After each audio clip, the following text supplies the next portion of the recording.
you cannot even get more than 50. Would you say you've not been excellent? Let me just ask you that question. If this is what your ability can give you, and you maximize the potential of your ability, this is the highest mark you can ever attain, and you attain it, do you think you are being excellent? Ask the question. Answer yes or no. No. No. Why no? Because it's just half of the excellent score. Okay. But I believe when you put an effort to your normal ability, you get higher than that. You get higher than that. Fantastic. Any other contrary opinions? Okay. Well, to me, if the best of my ability is 50. You get the question. Okay. I said you are writing an exam, right? And to the best of your ability, the highest you can ever attain is 50. But the excellent mark for that exam is 100. Do you think you've been excellent if you score 50? No, not at all. All right, thanks.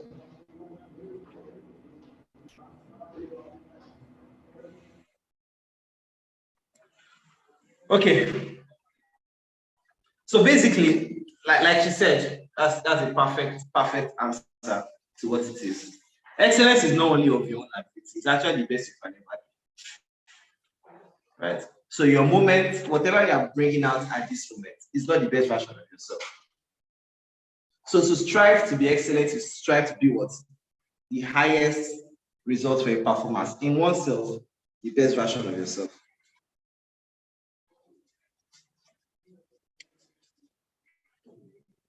And that's what takes to be excellent. How can you become the best version of yourself? And you can bring it to your life, to whatever you are doing. What I'm doing, right? How do I get the highest result achievable? And you are giving us steps to do that. It means that for you to get an excellent result, you have to put an excellent effort. The bigger the effort,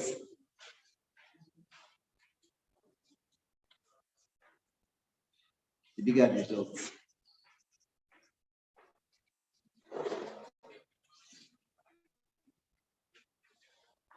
And this is basically what excellence is all about. And the result you have to put in is different from every other person. When people see an excellent result, it's always the same. That's why it takes some people little effort to become excellent. And you're wondering why.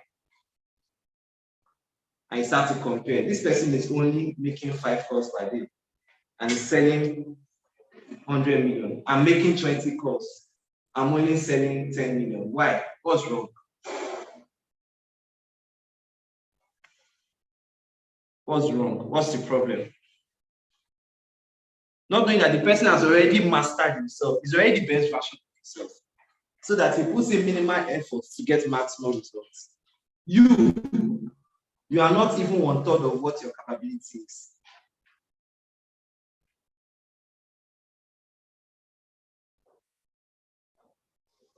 Right? So the journey, the destination is to become what? Excellent. But what is your journey like? What is your process? What are you doing to become excellent?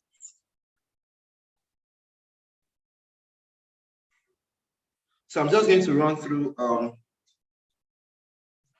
5 different steps for you to become excellent. Right? And I think I jotted something down.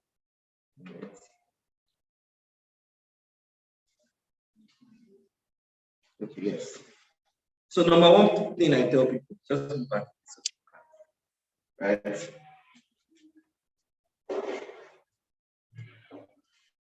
Hunger.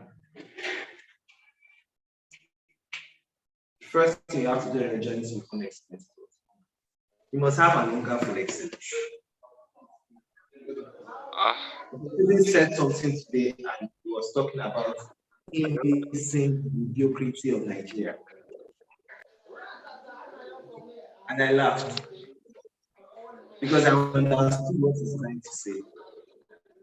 There are some things that you see, they are just very comfortable with. If you want to be excellent, you cannot settle for less. You have to be hungry for excellence. You have to. So, for example, are you even comfortable with the way you look? Let's start from that. So today I wear a suit that the button is loose. I'm just comfortable with it. Hunger for excellence. My next was, how can I come and wear a suit that the button is okay? What do I do? Yeah, I want to sew that button. But I do what? Or I get a new suit. That's the only way I'm looking at it. I'm not ordinary. I don't want to be ordinary. I want to look the best version of myself with what I have.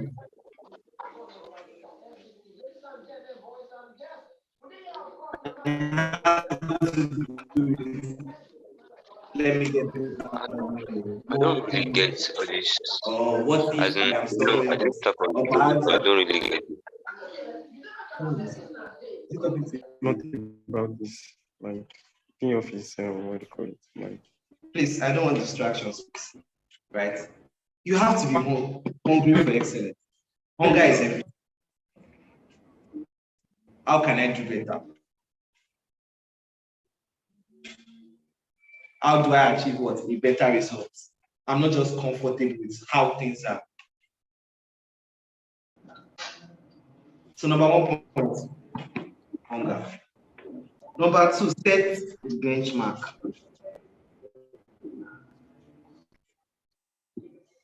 What is, I don't, let me use the word. Again, we're using scores. So out of 100, I don't want to go below 70. This is your mark for excellence. So it can be a video that you do, right? I don't want to put any video on the internet that the sound is not good. That is your benchmark. I don't want to go out for inspection without wearing shoe.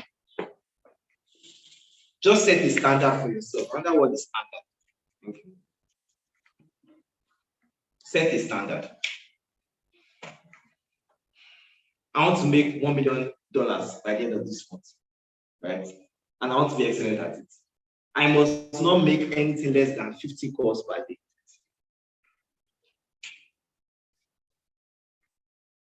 Set a benchmark, set a standard.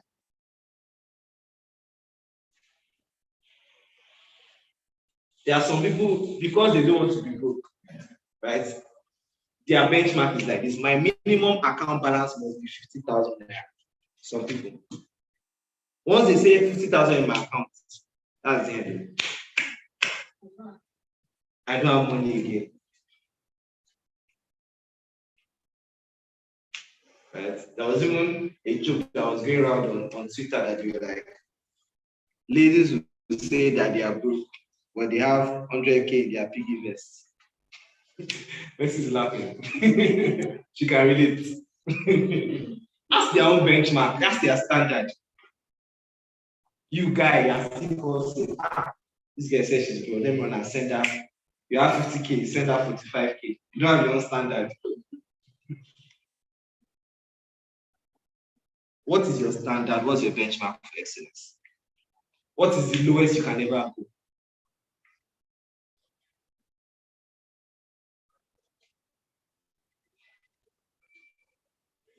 That's number 2. Number 3. Who are you following or emulating?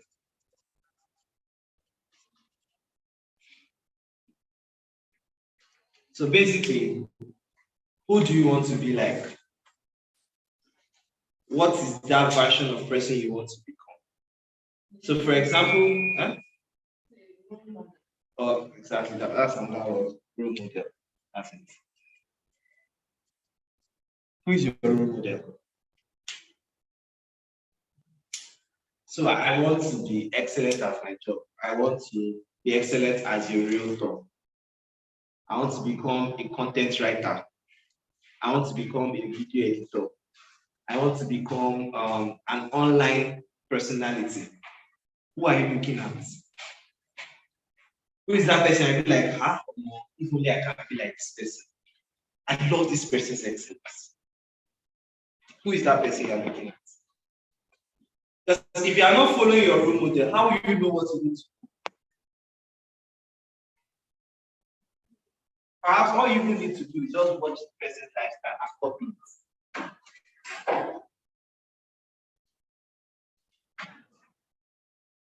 Some of you don't even know that you're picking the wrong person as role model. Just make sure it aligns with your own goals. And you'll be fine.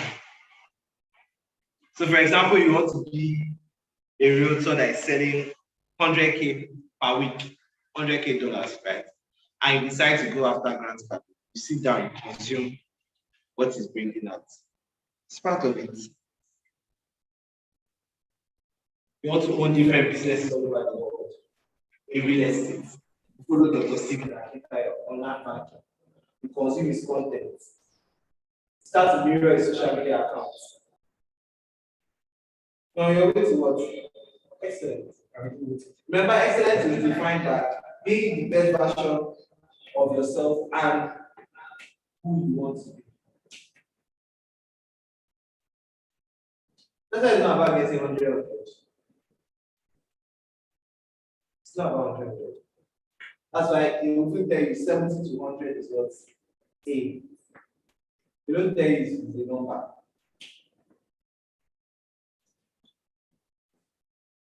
Are we following?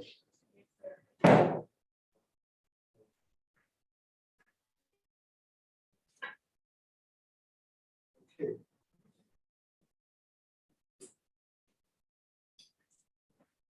Next point, have a plan.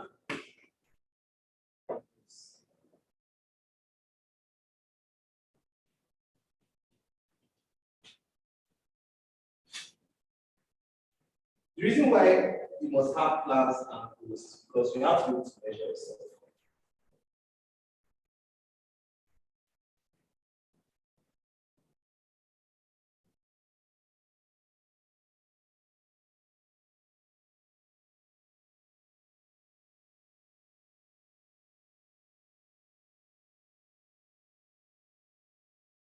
Remember, I asked you a question, why are you here? And people were saying that they are here to have fun, they are here to meet, they are here to, what's that one? They are here to learn. But I said, no, you are here because you want to what? Make money. That's what you are here for. That's how you measure yourself. Everything you are doing here is just a process. They're here to what? To make money.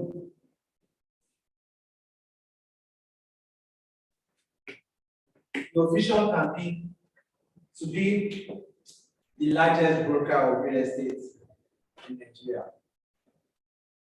Let's say by the year 2030. What are those steps you need to take? What are your goals that you need to achieve there? So these goals are relative, right? So let's say you break it down, draw out one plan, and you say, the whole thing I want to achieve to excellence now, I want to make 5 million naira, for example, in condition of 1 month. I break it down to different goals. I don't know anything in real estate. So step 1, register with a real estate company that you like how you move. So you go online, right? You look for someone that is great. When you enter that place, you attend their training.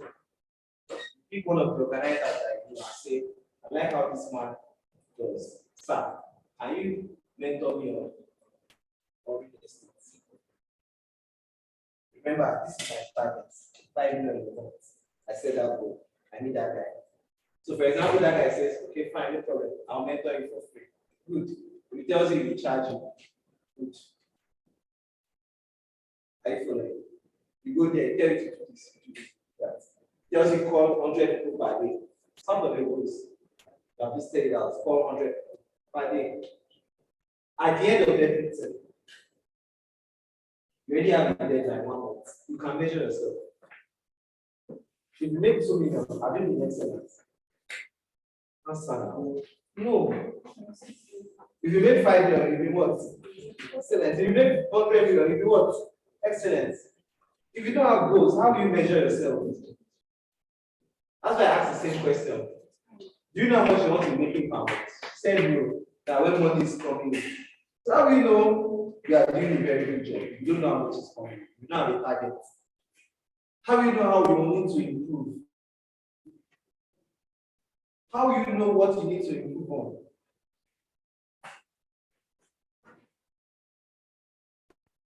How you trace back your steps? Perhaps the reason why you not close your last inspection because you did not dress well. How will you know? Are you following?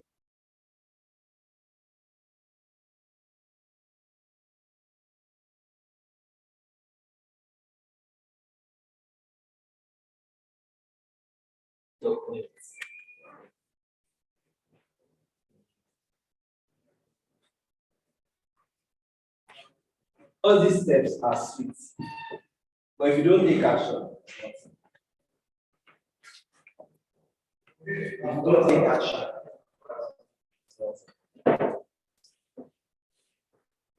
in life we have more dreamers than doers. We have more talkers than executors.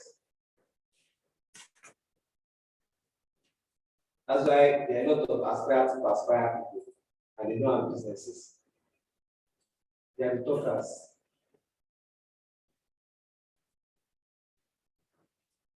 That's not good. I want to become president. But again, how people are actually running for president? They are the dreamers.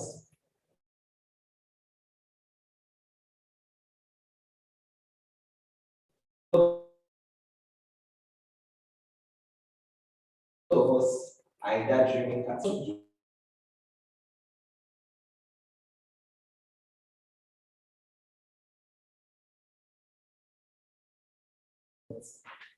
Anybody?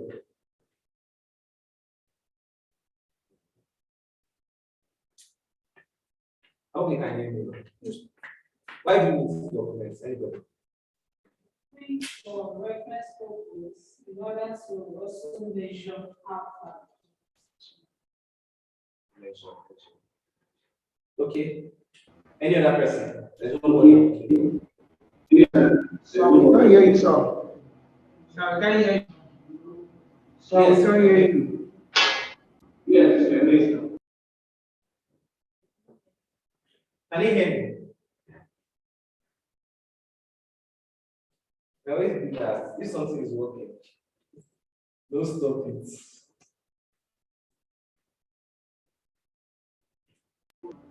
Can you hear me? Sir, we suggest you tell the other guy to continue, sir. But can you hear me? We can't hear you, sir. Sir, we suggest that the guy doing the video before should continue.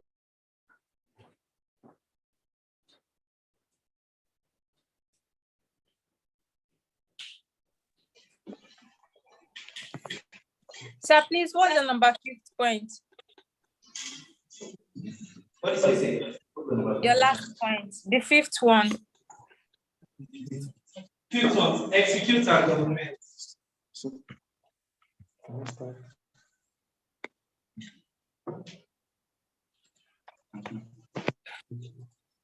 Okay,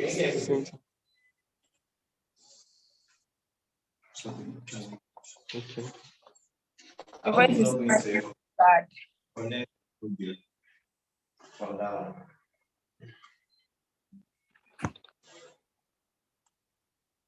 All right, perfect. So, like I was saying, execute and document. I was talking about us having more dreamers than actually doers, more talkers than action takers. Right? And I was giving a reference to a lot of people doing aspire to perspire, but they are not actually running businesses. The same reason why a lot of people say they want to become president. They are just wishers, but they don't run for election. It happens every day. And the problem of this is always this big word. Everybody knows what it is, procrastination. I have a rule I give myself. If anything will take 5 to 10 minutes of my time, I do it immediately. Except it runs away from my head. But once I know it will not take more than 5 minutes, at most 10 minutes of my time, I do it immediately. Why push it? Why? Once you overcome this procrastination, you are good. Life is easy. It's not going to take your time. You've already done the plan, just execute. A lot of people now, your book is full. This thing makes sense. A lot of speakers, you've gotten value. Come back next month, how far? You don't see how they go, you don't see how the target. So I was asking, why do we need to document? Answers. Why do we need to document? It's a question. Who has any answer? Why do we need to document? Anybody? Show your report. Okay. Anybody? There's something missing. Nobody. Milestone, movement. Okay. Any other one? Track your performance. That's what I'm looking for. Not actually track your performance, more like retracing your steps. And that's one of the problems we have as Nigerians and Africans. 90% of us, when we go for events, go for lectures, we don't go back to read what we taught. We don't. Go and check it. All those things you do, you write. You don't go back to read. Especially when you're having 3 days course, 30 speakers. You just write for, okay, everybody's right. Do you go back and retrace those things? So why do you need to document? So for example, you set a 5 million target, right? You ran 2 different things in a month. That month you hit 3 million. You should be able to go back and see, okay, which of these things worked? Right? There's something always called the 80-20 rule. And it's a law. Whatever you are doing, only 20% of what you are doing is responsible for 80% of your income. Meaning in an organization, 5 years, fantastic. Only 20% of what I do in this organization gives us 80% of our income. So you write a lot of plans, a lot of processes to become excellent in your goal, in your achievements, right? So which of these things give me 80% of my income? So what do? I magnify those things and reduce the other things I know what contributing to my income. That's one. Number 2, by documenting, you increase your process. So for example, I went on 10 different inspections. Day 1 is okay, take a picture before you go for inspection. This is how I look like. This is what I said to this man. This is what it resulted into. Day 2, I look like this. This is what I said. This is what it resulted into. The day that you sold, maybe it's that suit you went to site each time you want to close.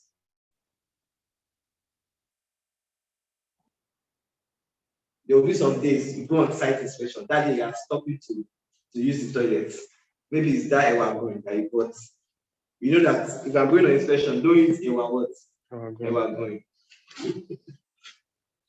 This is why you need to want to document. Just document.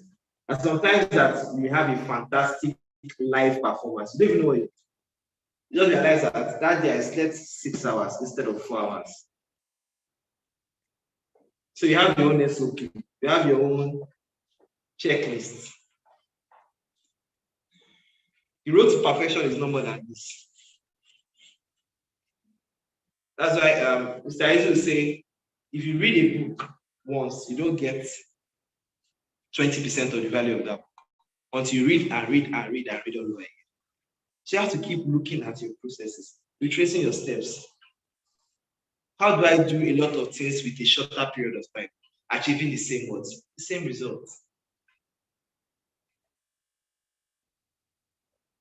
For example, now, this training I'm just doing now, if I do it for 25 minutes, the very next day I come and do this training, I'll do it for 20 minutes.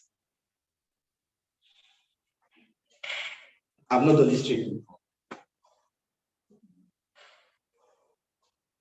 If I document today, okay, this is what I said, this is what I said. Next time I look at it, I say, in these 5 steps, let me remove this. These 2 look alike. Let me put this one. Makes this training better. This is why you want to document. That's why I said some people put in minimal effort and achieve what? Higher results. Because they've perfected their process. They've become what? A better version of themselves.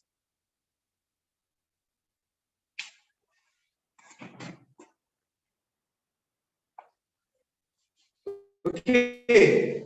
So at this juncture, I drop my marker. Do you have any questions? Any questions, please? Anybody? Do you have any questions? No. Any question? No. Isaac. So thank you very much. Thank you for having me.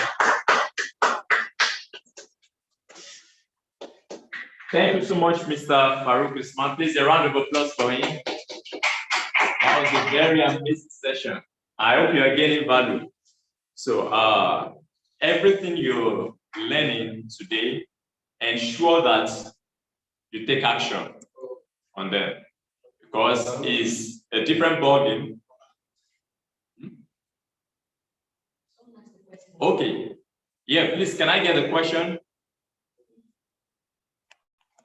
If you have a question, please, you can go ahead. Ask your question.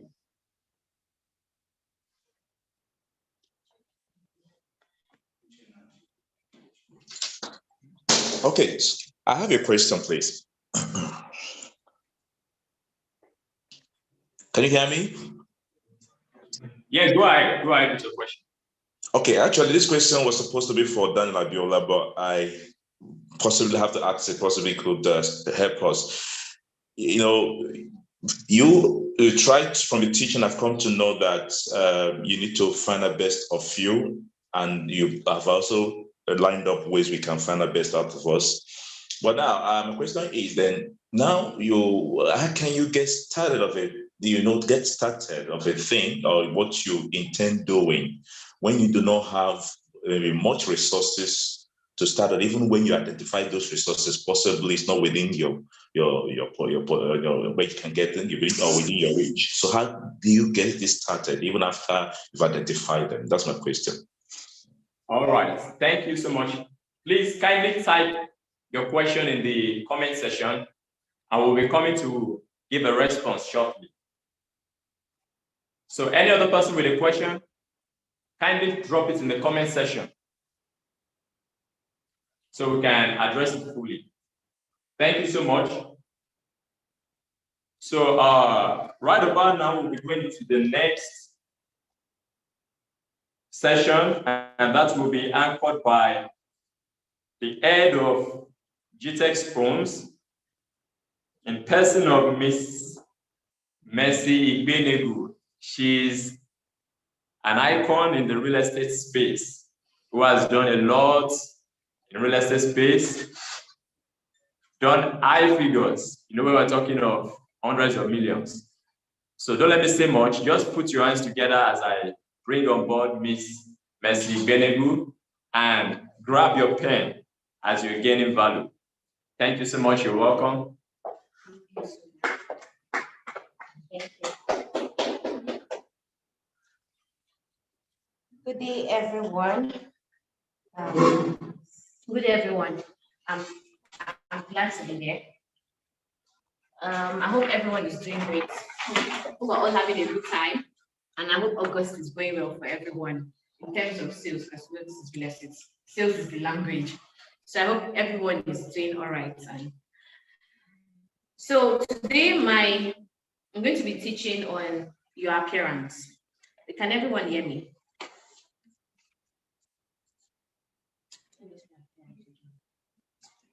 Yeah.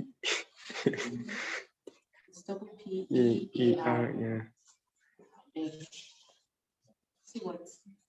Focusing on real estate as well. Yes, appearance. So I'm going to be focusing on appearance. because we learn a lot, we do a lot, we make calls, but we don't pay attention to the least detailed. Like what Farouk has said. Thank you so much, Farouk, for that session. It was very needed. Because in everything we do, we need to apply excellence to it. He talked about how you look, he talked about how you shoot your videos, he talked about how you speak to clients. All these are very important. If you want to attract clients who are going to be investing on like 100 million and above, it's a certain way you need to look. You don't need to spend money on the most expensive wares to actually look presentable. So I'm going to share a very short story. I had an inspection recently this week, and I was speaking to the agent of the client. And one thing I've been doing recently is that I don't shop for an inspection if I'm not driving. I don't order a ride. I make sure I drive, especially when it's an inspection in Banana Island or in Koyi. I make sure I drive to that place because it also helps with the appearance. I'm a luxury realtor, so I pay attention to my appearance a lot. So I got there and I met the agents, so to say. No offense, but when I saw them, I asked them, where's the client? They said the client is not coming. I looked at them, I told them, it's obvious. Well, the client, as the client seen before, he said yes. So why did the client not come out again to inspect another property? But he could not explain. And I was like, you don't look like, I can't see you and trust my 1.7 billion in your hands. I'm sorry, but I cannot see you and trust 1.7 billion in your hands because you don't even look like 50 million. Let's talk of 1.7 billion. So the way you look will determine the trust the clients have with you. Because if you don't look like what you're selling, the client will just feel like it is me you want to use and blow. It's my money you want to go and use and sort out all your family issues or something. And apart from the client having confidence in you, you also have confidence in yourself. If you look like $1 million, I don't want to know who the client is. When you're talking to the client, you talk to the client with confidence because you don't look small. You don't look like a small person. You don't look like you're begging him for money or something. So your appearance does a lot. And you don't have to say that I don't know how to dress, I don't have to mix colors, I don't have to do this. Farouk mentioned that who are you modeling yourself after? If you check my Instagram right now, the major things you see there, apart from food, is fashion and real estate. So I follow real estate trend and I follow fashion trends because my appearance, I know it matters. I've been privileged to work in Nigeria as a realtor and work in Dubai as a realtor. And when I went to Dubai, the first time I went for an inspection just to view a property, not with the client, I went to Shoba. The way they were dressed, I looked like I was wearing rag, to be honest. I looked like I was literally, I dressed my best.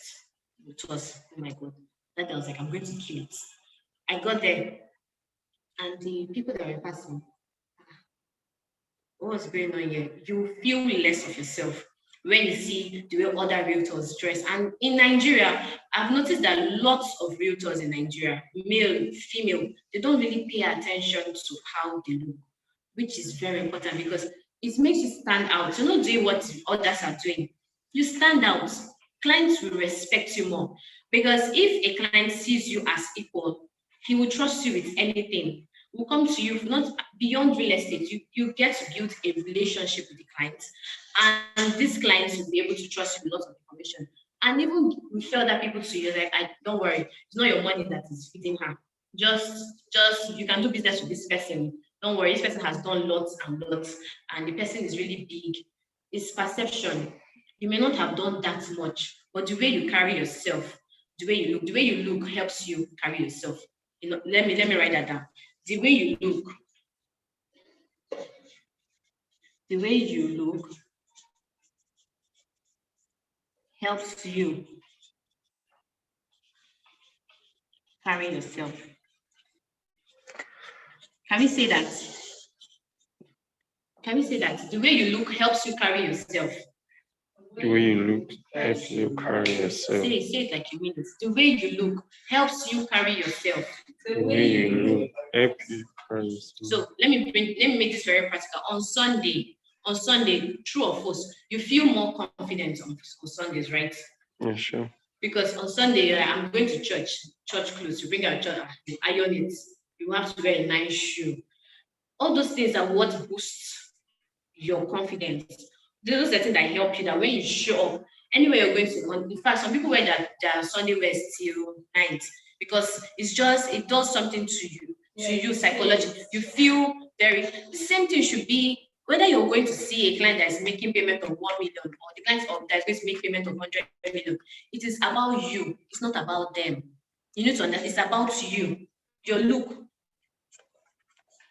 Your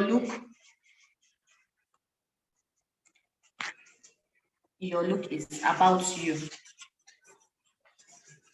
The way you carry yourself is the way they will carry you. That's just true. If you present yourself like wherever you're going to, and it's better to be overdressed than to be underdressed. Do we all agree to this? Because if you're overdressed somewhere, your confidence is going to be higher than every other person's confidence. They may talk like, why is this person dressed like this? But they know that you dress past them at the end of the day. So they'll still give you your respect. But if you underdress and you're the one that'll be intimidated, you feel very intimidated, you have low self-esteem because see the way others are dressing, see the way people are looking. You'll be scared to go and talk to them. Like now you go for outdoor marketing and maybe you go to somewhere like a hotel and you dress well. You will not be scared to go and talk to somebody that is driving a Range Rover because you dress like someone that owns a Range Rover. Dress the way you want to be addressed is very, very important. I know you get lots of training on how to sell, how to close deals, how to talk to clients, but you've not actually thought about the fact that the way you look, first of all, the way you appear is even as important as that thing you're about to say. Because it's better for you to look bad. And when you open your mouth, everybody will be like, what's this one saying? They'll still give you your respect. But if you don't look good at all, they will not allow you to open your mouth to talk in the first place. Do you all agree to that? So you need to pay attention to how you look. Your hair, even though you're carrying natural hair, pack it in a way that hair is as if you went to salon to pay 10K to pack your hair. Pay attention to let there be excellence, like Farouk has said. Let there be a standard. There are realtors, there are different realtors everywhere, both in Nigeria, in the US, everywhere. Look for the one that fits into that image you want people to see you. If you want people to see you as a boss, dress like a boss. If you want people to see you as you want people to see you as a multi-million realtor. Dress like a multi. I don't mean go and buy the most expensive gold. I mean wear clothes that if you read about clothing, like sometimes you need to actually study about clothing. If you read about clothing, silk wears are for the wealthy. It's wealthy people that invest in silk wears because it is not a common material and it's very expensive to make. So whenever you're wearing silk, you actually look more expensive than usual. It does not have to be one heavy thing. You have different pieces. I'm sorry, but the places where you can buy okrika. These days they call it thrifts. They've modernized everything. There are thrift stores online. You can buy top 4K. It's not going to do anything to you. It's an investment. You're investing in yourself. You invest in yourself because you want to collect more money from your clients. You want your clients to look at you and say, I can trust this money with you. Your appearance matters a lot.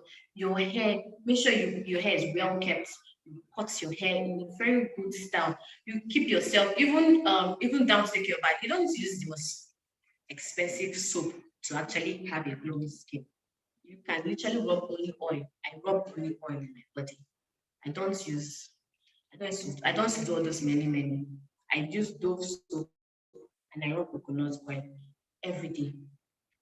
Just simple things. Very, very simple things bring out very maximum results, like 80-20. You don't need to focus on the very big activity. Focus on the little activity that will give you maximum results. You don't need to say, I must buy Zara, I must buy Versace, that we've seen the logo, I must buy Gucci. No, the client, that does not concern the client, because if you buy all those expensive clothes and you're not able to match it well, you will still not, it's still a disaster. So you invest in the one that is not branded, but is very presentable and look, could smell nice. Smell matters a lot. There's perfume oil, buy perfume oil, 1K. Who you know?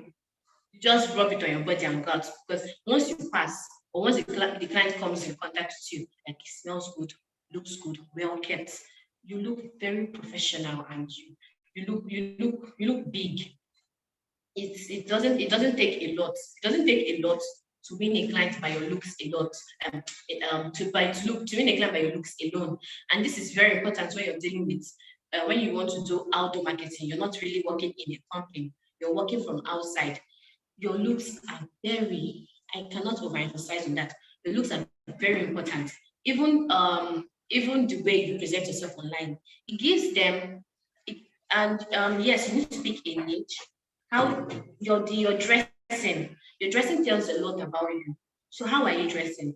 Well, the way with the kind of tops you wear, the kind of shoes you wear, anything you're doing, it sends a message. Someone that looks at your picture, there's some people's picture you look at and be like, I think this person is a banker. I think this person is a musician. It's because of the way they're dressing. They did not say anything, they don't have to say anything.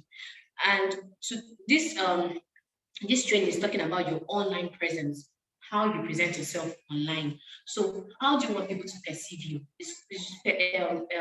How do you want them to see you? When they see your profile, like you pick up a call, you call the client, and the client goes back to check your profile. What are they seeing? What are they going to see? How will they place you? Where will they even place you? By just looking at your profile. That's why my colleague Daniel is going to focus on your video and your pictures, because the way you also take the picture, even though you're dressing well, the picture you're taking too has to be quality, it has to have excellence. And like Farouk has taught us, excellence in everything. Create a standard for yourself. How do I want people to see me? The way I want people to see me, I will not consciously get closer, fit into that image and dress like that. Because don't do it because this person is doing it. Inside everyone, there's this feeling inside you. You just have to express it through the way you dress. That's how clothing is. And if you start paying attention to your clothing, it's not a difficult thing to do. You just have to express yourself through the way you look. Express yourself. I want someone to see me and be happy. So I wear clothes that make people happy. I want people to see me and respect me. So I will dress in a way that when people see me, they don't know me, but they'll greet me, good morning, sir. It happens. You can be younger than them, but the way you dress just gave them this feeling that, oh, this person is not this small. This is not somebody you have to mess with. It's not what they said. It's just the way they looked. Like this person's look. Good morning, sir. And you don't know who they are. It's the appearance. Appearance is very, very, very important. If you want to be at the top of your game, your appearance online is very important. Check most of the top realtors that we have. They don't dress anyhow and show up online. They don't do that. They cannot just wear anything they want to wear and come online. Even though it's sneakers you want to be known for, wear your sneakers, but do it well. You must not wear heels and be showing up online. Not by force. Be yourself. Because if you do not dress and express yourself, it will be too difficult for you to keep up with it. There will be no consistency because you're not being yourself. But be yourself. But make sure you are well detailed about it. Make sure you're now more deliberate about looking better, not just in the mediocrity, but excellence. We want excellence in everything you do, and your looks are very, very, very important. I think I'm done here. I just wanted to pass the message of Bella. Your appearance is as important as your next big deal. Thank you very much.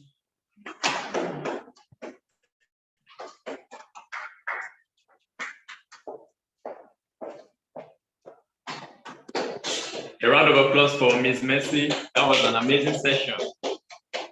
I believe you are gaining value Thank you so much. That was a very nice one.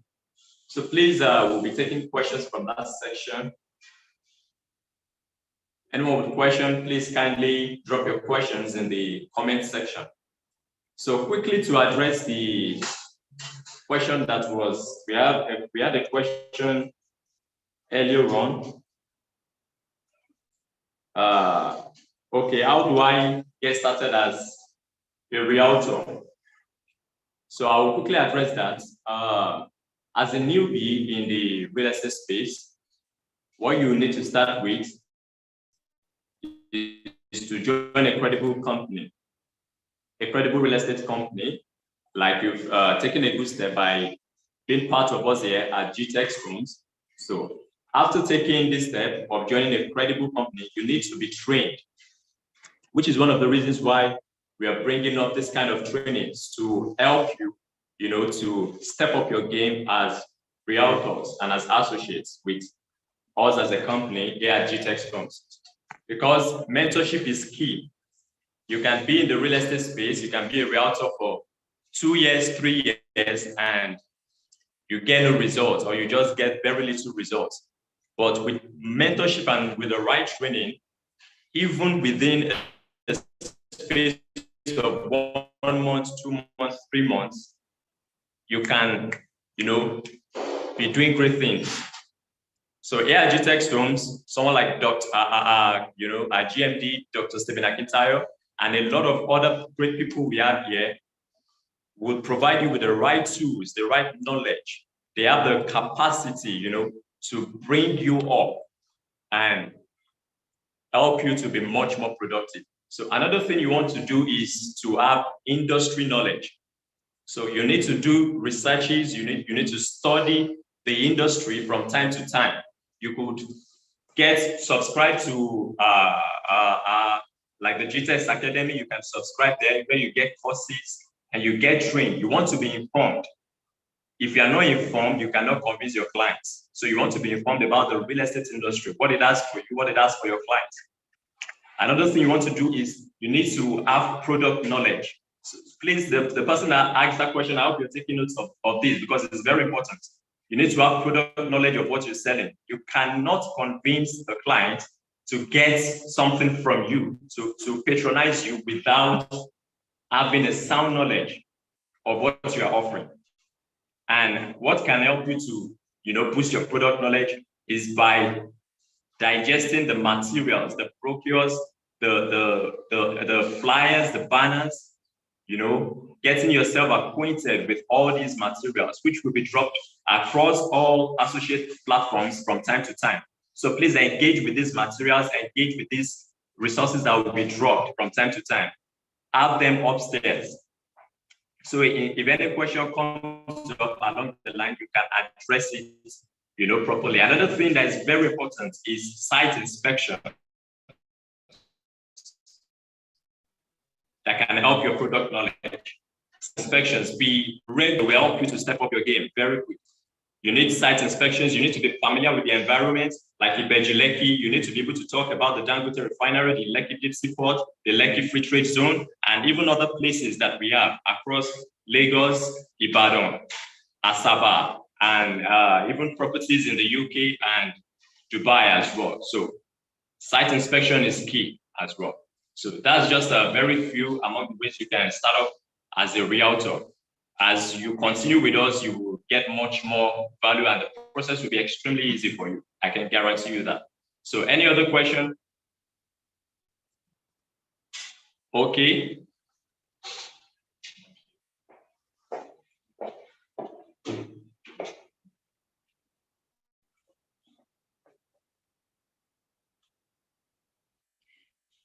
Okay, so since I still have a little time, quickly to add to somebody whispered to me, I'll not say the person. So somebody whispered to me that how can you look good at a very affordable rate? So what you want to do is that you should go online. There are several places, there are several thrift stores. Don't be ashamed to wear your thrift because it's your money and you're the one making the money. So don't be ashamed to wear your thrift. It is not a bad thing all you have to do is to make sure you wash it well, iron it, and smell good. And for combination of clothes, study the color wheel is a big expo that a lot of people don't know about. On the color wheel, if you want to combine colors and look on point, if you don't want to do monochrome and other black and white, or black on any other color, on the color wheel, every color that's opposite each other blends with each other. It's a very simple simple thing. So you get the color wheel. If this color is facing this color, it means they can go together. Or any three colors in a triangle. So you draw a triangle on the color wheel, it means you can mix those three colors together or opposite colors. I just wanted to add that shortly. Thank you so much. Thank you so much for shedding more light on that. That was a very good one. So very quickly, we'll be going into the next session, and that will be taken by no other person but Mr. Daniel Woye. So Mr. Daniel Woye is the Assistant Branch Manager of a UK office.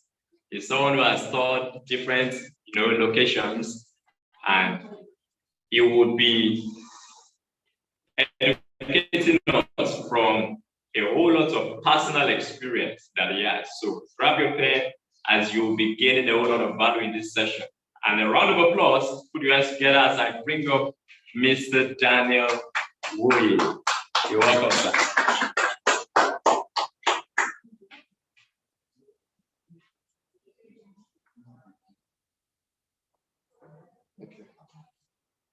Good morning. Good morning, sir. Nice to be here. Those are online, good morning too. Can everyone can they hear me? Yeah. Alright, so this morning's class is going to be quite practical, mostly. I'd like to do like a proper introduction. I know what you're not doing. Media professional, brand consultant, media. I do basically media consultancy.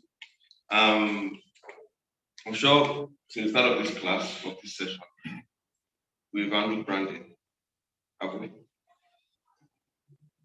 We don't touch branding. Okay, so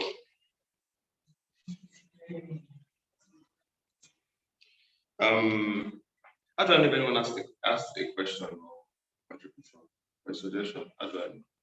From here. Okay, so basically, I would like to say that there's nothing new in this world. Everything has been done. Whatever is created, whatever brand, whatever business has been created. We may not have heard about some because they are not up yet, but there's nothing new, nothing left to create. So what people now do is packaging what has been existent in a new way. Everyone says real estate, of course. You made this person say I'm an agent, this one I'm an agent. Now I do real estate agents. So everyone is. That means that before I can walk from this place to another island gate, I'll meet at least 10 real estate agents. Now, how do I know which one is legit? How do I know which one should I buy from? It's based off and based on their branding. Now, branding can either sell you a lie or a truth. But most times, the people that sell the fake product, that are the most brand. Because you understand that you need to be convinced as a human to patronize. So they put every single details that you might be missing, you are looking out for. They put it out there in their brand and then they sell to you. That's why when MMM comes, MMM has done every possible question you ask yourself, and you ask them to be sure. Oh, this is how it works. Thing is, your brain normally, when you ask, for example, let's say I come to buy your brain is asking me and say, the money you are paying me, where are you getting it from? They already have a way to answer your question and brand it so that you can be sure that you're not entering a fraudulent scheme. So that's what branding is, basically you putting everything you're doing in an organic and structural way, such that if I come in contact with your brand, I have an everlasting experience. Whenever I need that same service, I come back to you. Now, for me to patronize you, whatever your product is has to be very appealing. Just look at the eye as an important thing in the human body right now. Once one is blind, you really can't see. In fact, it's better you are deaf cannot see. Because if you are there, you can see what's your surrounding. Your brain will tell you that this is just saying, is a tripod stand, it's dangerous. But imagine you being blind, you don't even know what color is that. You don't know, you cannot see how this sister's gown is green, how Messi's shirt is, what's it called? A light green. Do you understand? So far the human beings, human beings have eyes, you need to make sure that whoever has eyes and they see your products, they fall in love with it. That's where branding comes in as well. So for branding, use branding to create. You create awareness with branding. You create integrity. Integrity is not only by it's not only by service that express from you by your person. Maybe somebody buys one and then they pay the extra and you refund them the extra money. Doesn't stop there. Through branding, you can build your integrity as well. Now, integrity doesn't have to be true.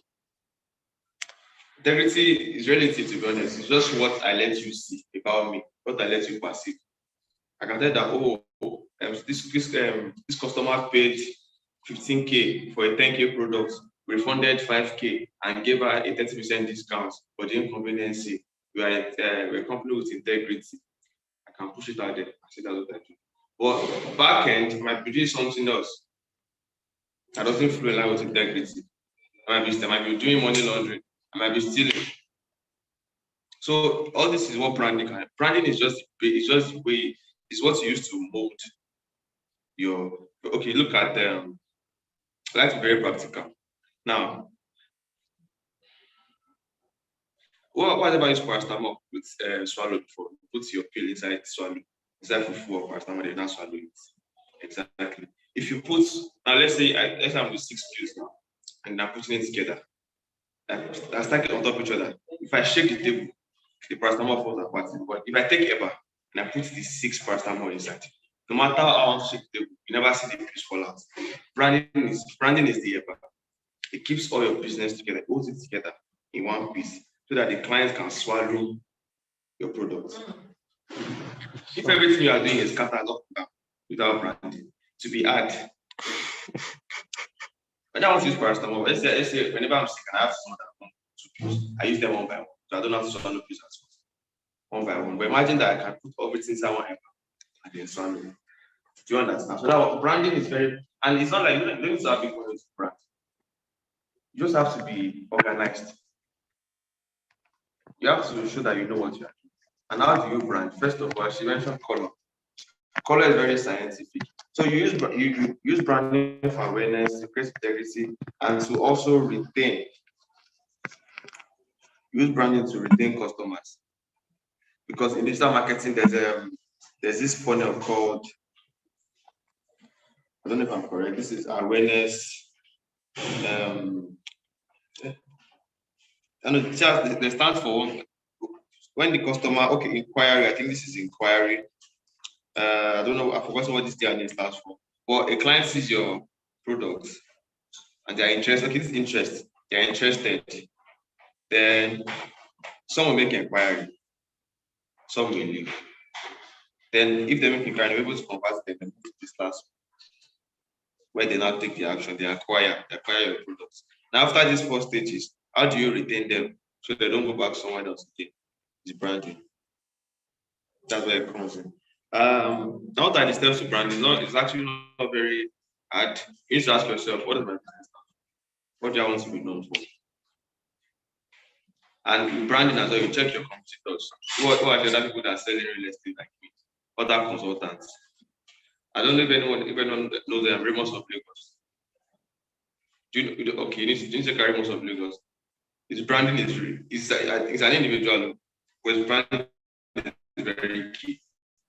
If you check his page and say he has a camera guy that does all these shoots for him, he has so put the brand that if you want to buy anything, even though now I'm not saying it's fake or it's original, I'm saying even though Ramos is fake and it's not like maybe selling genuine properties, you will still buy because the branding is so important. So branding basically will tell your clients that you know what you are doing.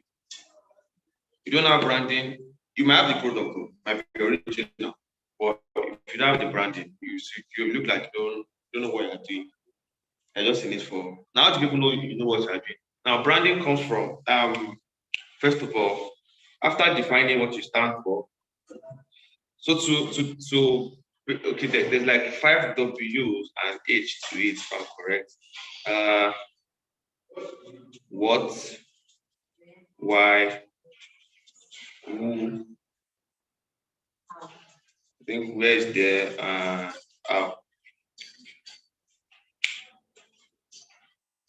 What is your core value? What are your products? What do you want to be known for? You ask all these questions, you pen it down. Come back to why. Why am I doing this? Am I doing this for money? Am I doing it because I love it? Am I doing it because I want to service people? Am I doing it because I want to help people that have accommodation? Or there should be a why to what you're doing. Then also who am I selling to? Who am I servicing? Who are my clients? Who are my customers?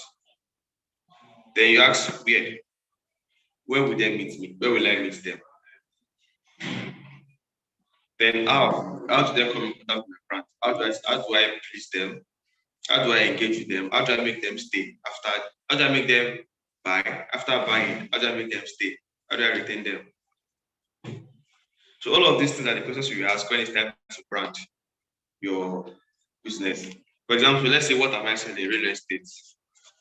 For example, which one am I selling now? That's our what. What are my core values as a real estate agent? I have to be honest, honesty, trustworthiness, because they have to trust you. Diligence, excellence. You can craft everything out.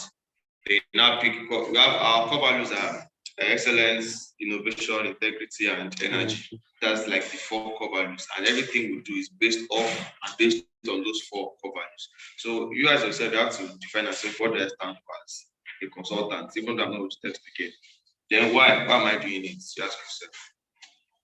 I doing it because you love it, or because you want to make. If it's because you want to make money from it, it's also a ripple effect. Because if you want to make money from real estate, it will change the entire. Now, what you have here will change the rest of this. For example, let's say you are selling because you want to make big commission. Now, for you to make big commission, what do you have to sell? Do you understand? But if you say you want to make whatever commission comes from it, also determine what products you sell. If you want to make big commission, you don't sell land at all, or promotion where it's not really popular. Like the ROI is not really that much. If you want to make big commission, you start selling places like Banana Island, Oye, this one, Jasper, Lekki. So why are you selling? We answer most of these questions as well. So help you out. Now, who are you selling to? Are you selling to people that can afford a 200 million property, people that can afford 5 million property, 10 million property? You have to define it. Who do you want to sell to? Now, who do you want to sell to now determine what you wear, where you buy your clothes from, where they will meet you, or where you will meet them. Can you see how everything falls in life?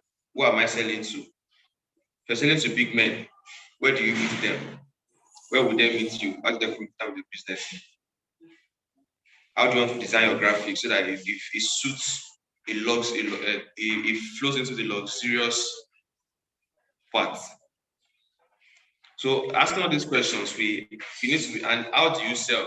Now, will I use Facebook? Should I stand on the road and be sharing flyer? Remember, if you're sharing flyer on the road, it means that your who you are selling to is no longer for Banana Island. These people were Amolia and Vega and Nogba. If you're going to be selling through now, how you're selling can also be physical. People that you attend conferences that are happening on the island, so you can meet all these people. If it's like that, know that you are selling what you are saying. If you feel like maybe you actually buy, like you can go to Radisson or a hotel or rental. Just go to their lounge, buy a drink, buy one, then you meet a big person there, market yourself. That is how you want to sell it. Now that will not determine what you wear, where you buy them from, and who you are. At that time, you're not acquired an example of not advisor. Knows that if you check a property, if you call a property, it doesn't sell anything less than maybe 100 million. Or it's only supposed to have 100 million property, one beach front, whatever. His mind is I want to sell properties in hundreds of millions. Then that way, he has now made him brand because a billionaire advisor. When you want to buy anything billions in property, come and talk to me. That's where branding comes.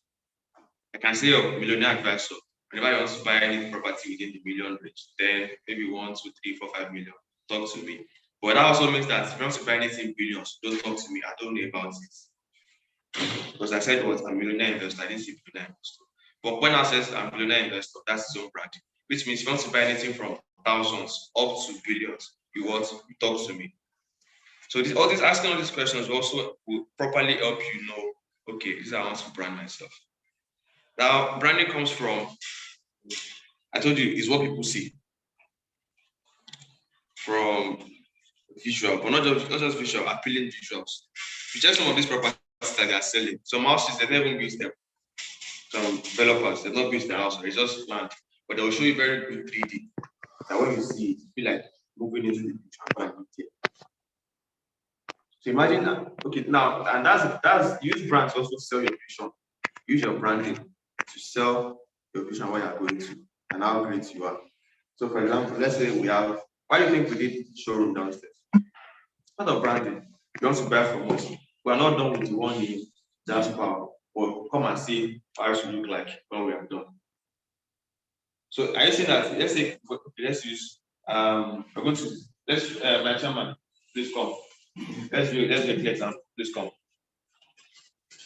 For everyone watching online, so let's do a practical example.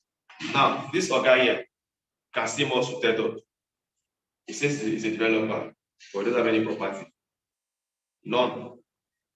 And he has no showroom. He has no 3D. He doesn't have anything to show. And then he comes to you and says, so come and buy Jasper Gardenia. Automatic door, automatic cost. You can do voice command to your house, everything. And then he asks you and say, oh, can I see your brochure, which is part of brand material? And then he says, yeah, I don't have it, but you know, would you buy from him? But imagine this now guy here, showing you every single picture, from floor plan to brochures, what you find design, what the everything, and say, oh, I have this. If I buy the showroom, come and see the showroom. Wouldn't you buy from him? Because he has something to show. That's not branding. It's having something to show. But you are selling in a visually appealing manner. Thank you. So it takes you, it doesn't start from a day, it starts to be intentional because once you start branding, sometimes your brand might not flow with your personality, but because you have to say, MD will tell you that outside Facebook and outside the text is a shy person, like a calm person, but you will not believe because his branding is not in line with his personality. It's two different things. Your branding is business. If you go to my Instagram and think, this boy has been from big boy, baddest boy, look at me here. I'm doing that with 5 people. I know on Instagram, people I'm doing this one. But I'm doing this me. I'm doing training, doing 95 here.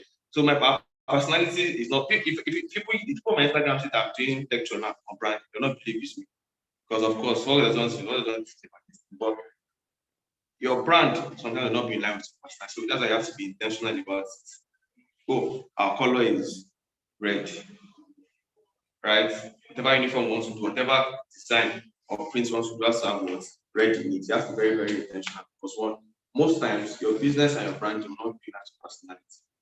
Doesn't mean it's bad, but you have to just be intentional about it. That's the people you see them online. They come off as very jovial, they do philanthropy, they share money, they do give away. But people that know them personally can say, oh, this person is bad. That is just being fake online. That's part of branding. What you want people to see, how you want people to feel about your product is what branding is. How you want them to feel, how you want them to experience your product. You either want them to experience your product as a luxury product or a mediocre product. It all depends on your branding. Now you have to take fine pictures. Visual falls under pictures and videos. Your videos have to be very brief and concise. When you're taking videos about property and training, you have to cover every possible information that the person needs. That's to make them correct. So if you're showing a video of the property, you show the before and after. Oh, this is when we started, this is what it is now. If you don't, and there has to be a call to action. I don't know what your details. Call to action means what do you want them to do afterwards? Do you want them to call you? Do you want them to message you? Do students to buy. So at the end of every video, you need to have it. So the video template is this way. You do for basic, you do introduction in your video. If you want to say, hi guys, my name is Dr. Tayo, Africa's most influential, So people have to know who you are first. Then right here, we are just like one of the blah blah blah blah blah. In your July, give food details and benefits. Give benefits. Because if I want to pay for it, I need to be confident I'm paying for. Is what can benefit me. Don't tell me what I should buy. Tell me why I should buy it. Don't tell me that, oh, that money you have in pocket and easy, come and buy this house. Tell me why I should buy it. Oh, that money you have in pocket and not easy to pay. You can also, do you know that by buying this place, you can get some benefits in this place that you not get in this place. Sell this to them, sell the benefits, and you sell benefits through what? Videos. And to make them to convince them, that's why I have to show the before and after the property. See there's a development. Then after showing that, I know you don't see this offer because right now we have just 5 left. You can pay before some time, you'll be part of the lucky subscribers. Sign up now. That's the conclusion. At the conclusion, so you have the introduction, then you have the information part, and then you have conclusion part. So you're making videos, remember, IIC, introduction, the information of the property, which includes benefits mostly, and then you conclude. Conclude means telling them what to do finally. And that you've get done after the property. Sign up now, don't miss it. Call the number on your screen, pay back to 5 subscribers, only for 5 people. That's where branding comes. And for pictures, they have to be very clear. So as you need to make investments too in branding. You need to, for example, now anytime I do anything tangible, I put it in paper. I do that investment. I have someone that does press and then that does press for me.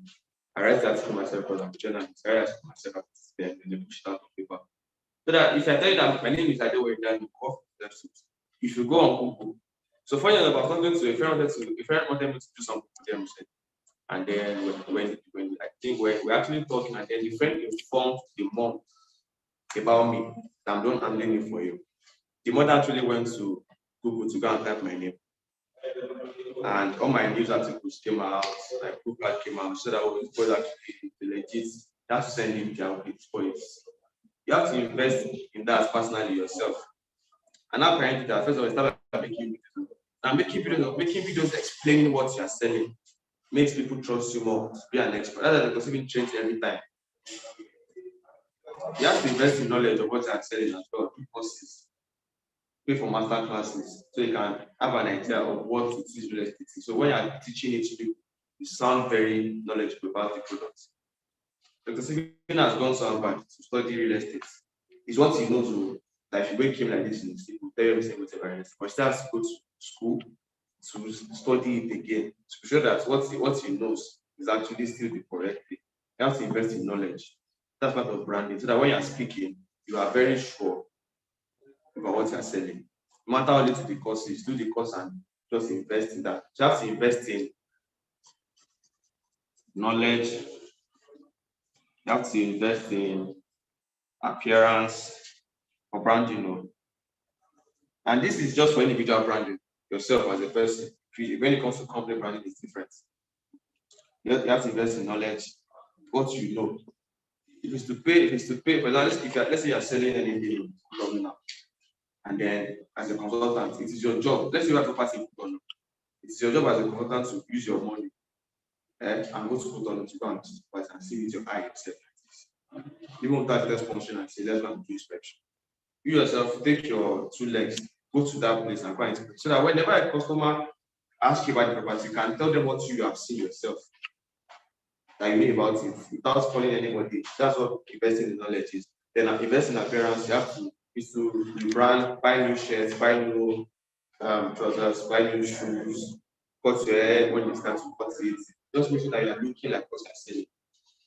You cannot be selling property of millions and looking like 5K. There's a bit, you cannot convince me. That's why you see people they borrow cars to go and do contract proposition. They don't have car, but they'll rent private to go to the company because I can also give you a 5 million project. I come to my office to like 100,000. The first phase is that can you manage it? We not run away with it. But I want to give you a big project and I'm seeing escorts following you to my compound. They're opening the door for you. It's a big money. I'm not doing. I'm so confident to give you my money. So you have to look like what you sell, not a brand. You have to invest in appearance. Also, you have to invest in people so that people can always refer you to other people. And that's when people have to decide with your service, you can say, oh, you send them, even if you send message and say, oh, thank you for buying. I don't know if you check some brands will message you after buying something. I thank you for buying from us. Hope to see you in our store the next time. So we have a discount for you. You can come in and buy this, you get 10% off. That's part of branding to retain customers. Now, if you're investing so much in them that way, maybe giving them discount and all of that, they'll refer you to that. First of all, I want to buy land. I don't know where to buy. So come and buy from this person. I bought from them, very good. In fact, they send me messages on my birthday. They send me gifts. This is what we do here. We send when it's layered, we send brown and foodstuff to our Muslim customers. Christmas, we send to our Christian customers. That's what's investing in customers. Next time somebody wants to buy, they'll refer you. It's still part of branding. Branding does not end in logo, color, and that's it. There's a lot that covers branding. It's what people perceive, what people can say about you when you're not there. That's what branding is. So you invest in people because your network is your network. If you can have friends that when you call them and say, I need, you can call their friends and say, oh, I need 1 million, and they all send you 1 million. That's very good network. You might not have money, but if your friends have money and they can give you when you call them, you have money as well. But what's the point of having about 100 people in your contact list and one of them will not buy property?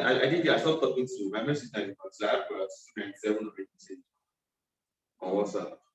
If you cannot buy property for me, know that you cannot buy what I'm selling. As low as a cost of 29 €, you cannot buy from my hand. You cannot be talking. It's not hard. Because you're only talking to me because you're seeing that this boy like is growing small. If I don't grow, you cannot be my friend. So let me talk to those that will buy from me so I can keep maintaining the skill and the beauty. So that's what branding is. So invest to be able to grow your brand, you need to invest in knowledge, invest in appearance, invest in people as well. I was going to mention one thing. There's one last you need to invest in as well. So investing in yourself is still part of investing in your PR. Yes. To get to a point where now to invest in your PR, you need to invest in your knowledge. So if you are very good about what you're saying, you start teaching people about it. You can do a video and say, oh, terrorists you should not buy from. Terrorists should not buy property in this place, but buy in this place. If what Dr. Simi used to do this, don't buy this, buy that. Is him telling you that, oh, I know so much about this thing, but this one is just share knowledge of what you know. Let them see you as an expert. I came in now to teach you about branding. I'm not even want to like this, but I can tell you off my head and teach you every single thing because I'm interested in the knowledge and I have results to show for it. So branding is very, very key and important. And after these are like the background work. Once you've got to know these things right, then you cannot start putting. So it's like, let's say this is your product. This line is your product. This is the background. This is where this is like a wall, right? But all the work, all these things you have done is like what is supporting your brand. Yeah.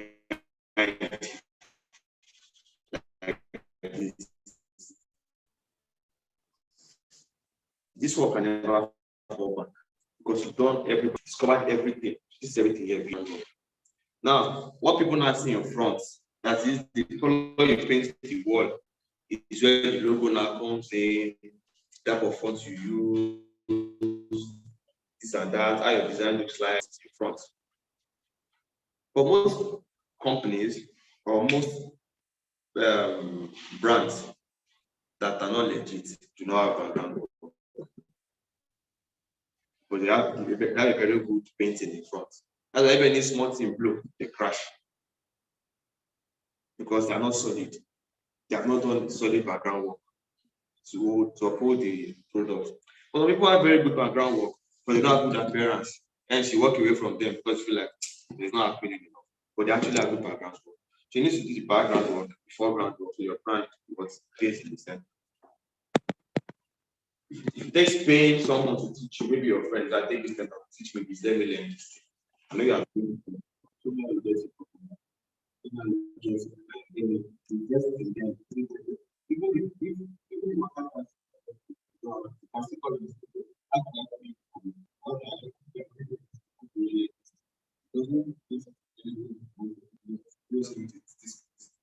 So invest so much in knowledge, appearance, people, and invest in your PR. It's very, very important. So I don't know if that's like the basic that I have. So is there any question, any suggestion I would like to answer? Very much. Not yet. Not yet. Okay. I'm guessing that. Okay. So PR is public relations. There's the stage you get to. So there's different levels of PR. There's the beginner, but the beginner is where, let's say, for example, you visited Jasper to take inspection. You do a video about Jasper Academia, talking about how it is and benefits of buying in the and you post on your social media. Oh, today you met Dr. Steven. You carry phone, take picture, just finish. So your caption should be, just finish discussing about this particular party, that is meant to generate over 500 million every month. Watch out, you post it. That is you shouting every single move you are making about your business. Tomorrow you meet the general tomorrow. You say, oh, you post it, just met with the owner of the motto was a great class, blah blah blah blah, check Instagram. Now see your picture with Dr. Steven Suchimoto. This place. It shows me that this person has credibility. That's what PR is. So PR is you shouting every single thing you are making about your business. If you did any course, maybe if you did, let's say you start with a diploma course, or let's say you finish the course, carry your certificate, snap it, post online. Just finished my course on commercial real estate investments. So basically, every move you are making about your business, you're putting it out there for the world to see. Because it's the internet age now, every business is on the internet. So that's how it works. That's what PR is. But to get to a point that you're making so much big moves that you cannot stay on social media, papers have to carry it. That's why if you see, we do press conference a lot. Once you launch in your office, you see the paper, you see it on TV. So it's a level you get to, like, that's from let me start doing that. Immediate PR or advanced PR. I know whatever I do now, please paper. No longer post on my social media, just post to newspaper. Because so that just depends on the amount of grants you are taking. But to start first, social media is a newspaper. It's where every single move you make, by your business, by your branch, whichever you can see. Don't urge what you're doing. Keep it, push it out there. No matter how small. So any other question from those online? I'm guessing it's well understood. All right, thank you very much for having me.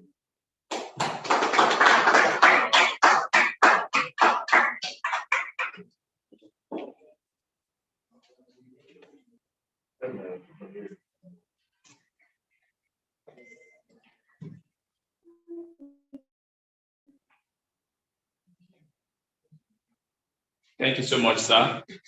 That was an amazing session.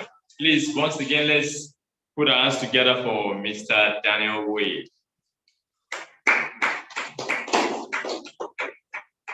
Yeah, so thank you so much. For those of us that still have questions, you can drop your questions in the comment box and it will be addressed. It will be addressed. All right, so very quickly, we'll be going into the next session. And the session will be taken by one great person when it comes to content. Is content defined? It's not a person but Mr. Kozim Akintayo. Please put your hands together as we bring up Mr. Kozim Akintayo. Welcome. This is working. Okay.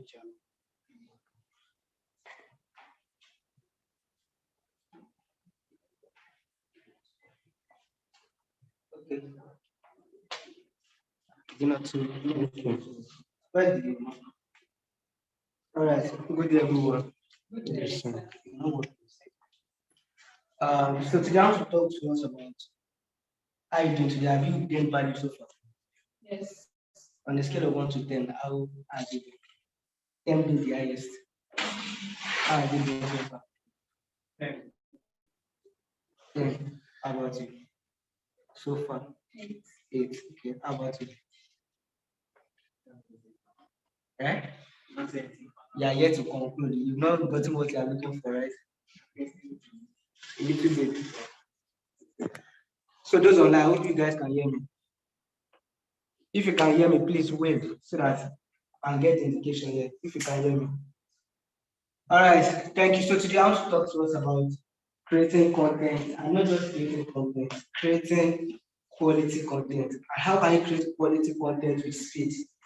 And at the same time, how can you create a content that is memorable? You know, we've seen people go viral. People just put a content out there, and then the content goes viral.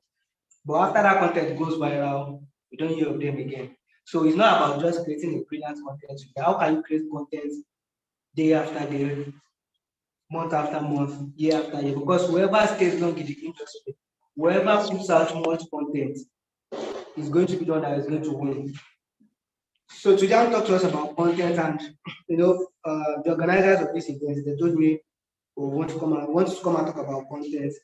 And I was thinking, what am I going to give to these people? Because I know people know about content. Some of them have been posting online and stuff. But content is in two parts.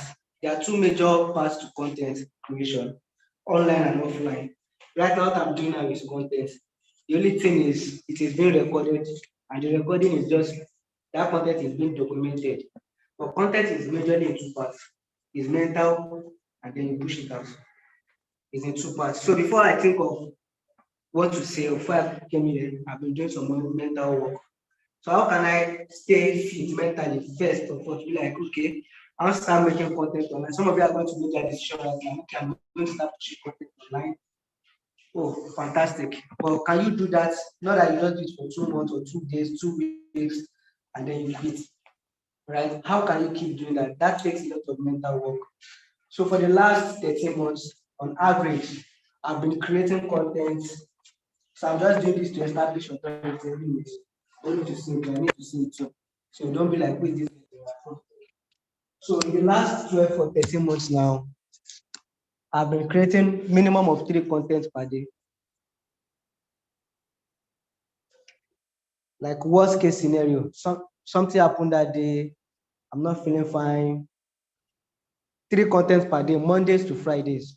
I don't want to include the Saturdays and Sundays. Talk about worst case scenario. I'm creating 3 contents per day. So I'm creating 3 contents per day. Per week, that means I'm creating 15 contents. And then per month, I'm creating 60 contents. So 6 times 12 is 72. Is that correct? So that's 720 plus 60. So on average, I've created 780 contents. I'm talking about in the last 13 months. I didn't include Saturdays and Sundays in there. It's just like basic. Yes, working days and worst case scenario. Like something terrible happened that day.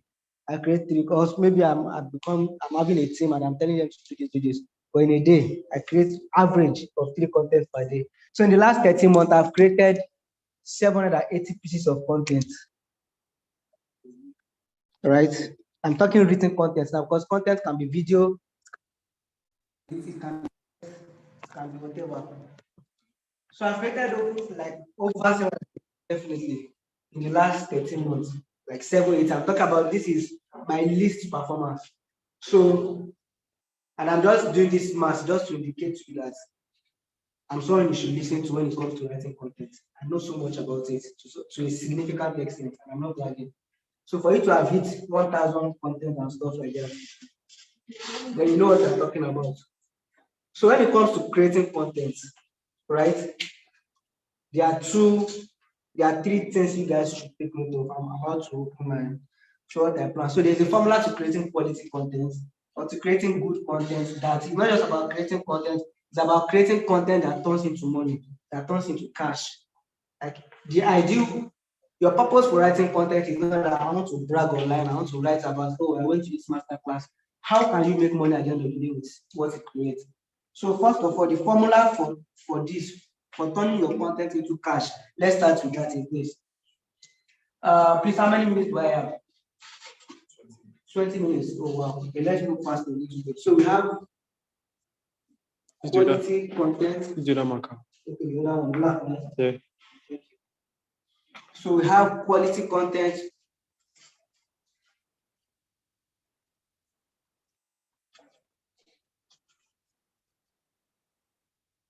Plus marketing plus consistency equals, so this is the dollar sign, equals money.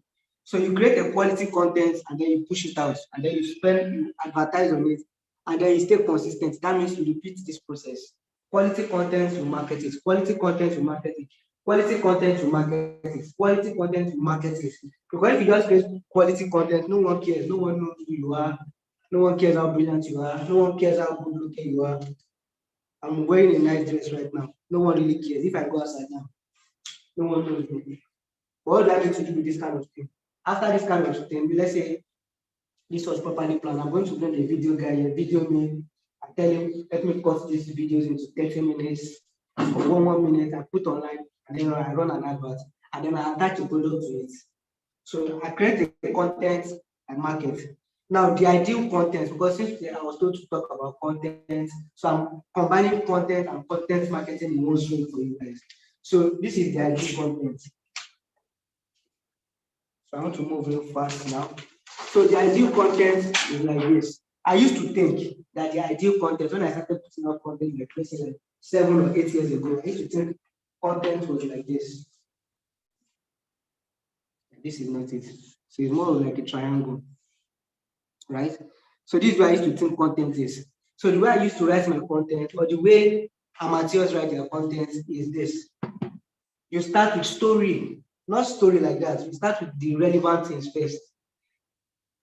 And you don't hook the audience. And then, because this case is too elaborate, you spend too much time here. The audience, you know, it's the internet. Now people just scroll. Once they scroll, they've forgotten about you. Then I did this for a while. I saw that it was not working. This was the years when I was blogging. When I was blogging, I was putting out like 5 contents per day. Individual, not detailed from saying you must create this amount of contents per day. But like this was like 5 years ago. So this was what I was doing, which was not working. So this is if the first time it doesn't work. Then I now thought, oh wow, I read a book. I was like, oh wow. So there's actually a way to put your content together. So then I came up with this formula again. This is triangle, right? So this method is you first tell story, then you tell story, then even your story is not leading, it's not aligned. I just putting mumbling stories together. It is rough here, it is just wide. Don't narrow your story to what you are driving at. So this is a mistake. And I'm going to give you practical example. So now I changed the model. I was just like, okay, now how can I write my content that people are going to be good? People are going to start reading my content, people start loving my content. Then I discovered this triangle. So that means from here, I go straight to the point. I go straight to the point here. As I tell my audience, even though I want to start a story, I need to make the starting of that story catchy. The beginning of that story is very, very important. Whether I want to tell the story, but your phrase or the beginning of that story has to hook people a little bit. Because people are literally sleeping online. It's very simple. I just do like this. It's just scrolling. It's very easy. I just like this. Oh, they just scroll. They are gone. You can't make money that way. So what you need to do is, whether you are taking a picture, a video, or written or text, let it be something that hooks their attention. So there are 5 ways you can hook people's attention when you are creating content. By the way, this is a good formula, but this is not an actual formula. Now, if you do this, yeah, you see a lot of people, they're having engagement online. They have like 1,000 likes, 2,000 likes, but it's not converting. This is what they are doing. They hook people, then they draw people into this funnel here. People are then enjoying the story because they hook them. So this is it. Then let me now talk about the third formula I now discovered. This is not really an ideal content, right? So the ideal content, the way it should be, is at the beginning of that video, is that an ideal content looks like. I gave it a structure. What's this shape? Is it a kryptonite growth? I don't know. But this is an ideal content over here. Eh? Diamond. God bless you. This is a diamond. You see, I can't be good. Diamond. How can I produce diamond written text or video? How can I do it? Don't forget this first formula. How can I create diamond with consistency and not just have diamond and not market it? A lot of people have diamond, they create gold, like massive genius level kind of content, but it's not marketed, and that's why they are broke. So you must not just create that diamond that you are creating, you must also market it. No matter how small it is, put $1 into it, push it out. It is a crime to be a content creator and not market it. To some level, you must market yourself, you must put yourself out there. Right? So what I'm trying to say to you now, ladies and gentlemen, is this is the ideal content. Now let me explain. An ideal content creator, you start with this, a hook, and I'm going to give you 5 different hooks you can use in your content. 5 different types of hooks. But you must create a hook here to hook that person in. So this place has to be sharp. The beginning of your content, your video, or your picture, or your graphics, or your write-up has to be sharp. It has to hook people in, because these people that are trying to look at you, they don't know you before, they don't care about you, they are not willing to give you their money. They are not ready. Left to them, they want everything for free. So the way you create your content online, to put yourself out there, to actually convert, to sell real estate or to sell anything you want to sell, is this. You must have this head must be sharp. The beginning must hook them. From the get-go, once they see it, you let them forget about their pains, their worries, their lover, their spouse. They must forget it immediately. Now, once they forget that, now you hook them in, then you draw them into this place, into whatever it is you want to tell them. All these places are just details. Then, very important, they must have a call to action. This is a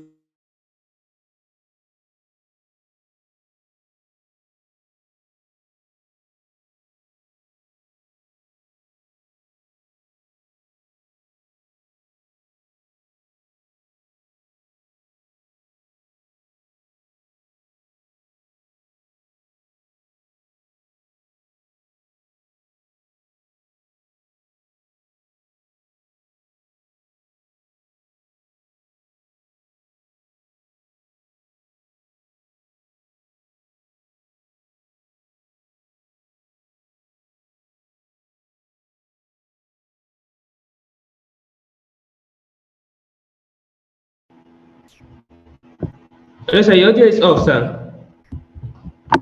We can't hear you, sir. actually somewhere here is narrow. Must close the gap. The gap is wide here, but in this part, you must narrow it. So this narrowing is, you can see that this place is tiny compared to this place. So this place is for deadline. You create a deadline. So let's say you're selling a property, you're selling land. You tell them limited plots available, 2 plots left, 5 plots left. Create artificial scarcity in the mind of your customer. You must always put it there. Without this, you are just doing what? You are doing charity. Without this formula, you are doing charity. You are entertaining people. Actually, I'm doing that. It's not bad entertaining people. There are sometimes that you create content, you are not selling, you are just showing them that, okay, I'm here. Like most of the time, that's what I'm doing right now. I'm just sharing, I'm just putting my face out there. Look at me. This is me. This is what I'm doing. This is what I'm doing. This is what I'm doing. I'm just creating a story around my brand, around what I'm doing. But an ideal content, when I want to create content, like I want to sell with the content, this is the formula. You start with a hook. Now I said I'm going to share with you 5 hooks that you can use to create a story. 5 hooks. So number 1, you can start with a question. And I need you to write it down, whether you're online or offline. Please write this down. 5 ways to start your content or to start your write-up or to start your video. 5 ways to start your content. Number 1, you start with a question. Now let's do a practical. What's your name? Eh? Thank you. What's your name, please? Faith. What time did you come here? You see, so what question does to the mind is it forces you to think. It gives you that necessity to want to reply. And this is what I do in my content. I sprinkle questions all over. When I want to write a good content, I sprinkle questions. I sprinkle it there because I want the person reading to engage with me. So I tell them, what's your name? Do you understand? Do you understand what I'm saying? It forces your mind. It is psychological. That's why I said content is mental, a lot more mental than just the actual mechanics I'm talking about. So first of all, I start with a question because I want you to engage. I start with something stupid sometimes. I just want a question. I just say, are you hungry? But when I say, are you hungry? What happens to you is inside your mind, inside your head, you're already answering that question, whether it's yes or no. So I've already put you in. So when I say, are you hungry? You're like, before you say you want to scroll, you're busy answering my question. Then I lure you into the rest of the content. So that's the story. I lure you in with a question here. So you can start with a question. Another part, you can start with a fact. Some people don't love fact, but when people see fact, they're like, they see you as an authority. According to blah, blah, blah. I can make up a fact right now. According to a recent report shows that 89% of people respect you when you dress properly. I've not read that fact anywhere, but I can make up a fact. That's the good thing about content creation. You can make up things from the air, from thin air. You just create stuff. Think of something according to a report. Whose report? Where did they handle the report? Where did it start from? So you start with a fact. Once you start with a fact, people see you as an expert immediately because they know that they are not just stating your opinion. Because first of all, they don't even respect you. Your profile picture is probably ugly. They're like, who are you? So when you say, they just scroll. But when you start with a fact, they're like, oh my God, fact. Okay, yeah, it's not the one talking now. Maybe it's one white man that is talking. Let me hear what this man has to say. It's mental. You are playing with people's mind when you are creating content. Write that down. You are playing with people's mind when you are creating the content. You are playing with their mind. So you start with a fact. You state a fact. Do you know that blah, blah, blah? That's a combo right there. Do you know the person is already wondering, do you know what? According to, you already give them double punch, uppercut, and then straight in the face. They're already hooked. And you have to be very, very brutal with your content because your audience are more brutal. They are very, very brutal. They don't care. Maybe you spend 3 hours writing the content. Or they just, once they see, they just scroll. I'm in this organization. I've had people tell me, what are you even writing, Seth? Because the content is just 5 lines. But that 5 lines, there's a day I spent on 5 line worth of content. I spent like 2 hours on it. But they don't know. They're like, oh, this short thing, what did you do? So your content has to be very, very brutal. If you want to market it, you have to make sure that it is very, very sharp. You are literally throwing a weapon out there because content in print, in write, when you are writing it is, you are not there presently, but you want that thing to represent you, to communicate a message in a clear way and in a way that it convinces the person to do what you want them to do. Number 3 weapon. When you say question, fact, then I want to talk about story last. So let me check the next point. I made a post about it recently. Okay, it's not here. So we have question, we have fact, then we have a story. Let me put story. Maybe I'll remember the rest. There are 5. Then we have a story. So I'm just announcing to you guys, I'm working on a book right now. I'm about to publish my book. And inside that book, I wrote these 5 things. But right now, I can only remember this third part. There are 5 ways you can actually create content from the beginning. The beginning is weak. Waste of effort. Once the beginning of your content is weak, or your video, or your picture, once they see it like this and it's weak, it's not captivating enough, you already lost them. So 80% of readers read the title. So the title, the beginning has to be powerful. So I start with a story. Once upon a time, earlier today, yesterday, and I recommend you write this down, because what I'm teaching you right now is very, very simple to you. Just, you know, there are something that are so simple, you just ignore you, but it's actually very potent. So I start with earlier today. I start with yesterday. Then before I start my narration, I let them know from the get-go that I'm about to tell you a story. Then I tell you once upon a time, because I know that people, 98% or 99%, if you grow in this Nigeria, once upon a time, once you hear that phrase, that a story is about to come up. And people love stories. So even than facts and questions into your content. So I wrote a content yesterday for GTech Rooms. I mixed facts into it. I just use facts because when you're trying to sell someone a product of 87 million, that person really doesn't want to know about your story. So I start with a fact. I come from a point of I'm an authority. Because when you start with a fact, I'm telling you that I'm an authority. I'm someone that pays attention to what's happening in the industry. But with story, it is more personalized because you are doing that to just familiarize with the audience. So when you're trying, with a story, you can sell a high-ticket product or low-ticket product. It can sell anything, right? So this is why story is so powerful. So there are different, your story can be personalized. There are different ways you can, yes, I remember one. So let me just write it down. So I start with earlier today, yesterday, once upon a time. I just make sure I start with a story and I make sure that the story is genuine. The story sounds genuine. The story is genuine, it is real. It is real to the audience. So sometimes it is not my story, it is not anybody's story. I just flip the coin inside my head. I'm just like, this person that is going to read my content or see my story, how can I communicate to this person in a way that they can relate to what I'm saying? How can I put myself in their shoes mentally to be like, this person is feeling a pain. How can I talk to this person like I know what is happening to them? How can I communicate in a clear way for this person to know? And here is a hack. Every story you want to put online, every story has to be personalized. So let's say you are writing to someone, you must always write to that person as if it is one person you are talking to. Never write a content thinking you are talking to 1,000 people. Write a content as if you are talking to one person. One person. That person's name is Moses. Create that persona in your head. This person is Moses. He's 34 years old. He's probably married. He has money, but the money is not enough. He's thinking of how to pay his 2-year-old daughter's school fee. Right? Responsibilities. He's thinking of how to take care of his family. He's a responsible man. He hangs out with his friends on weekends.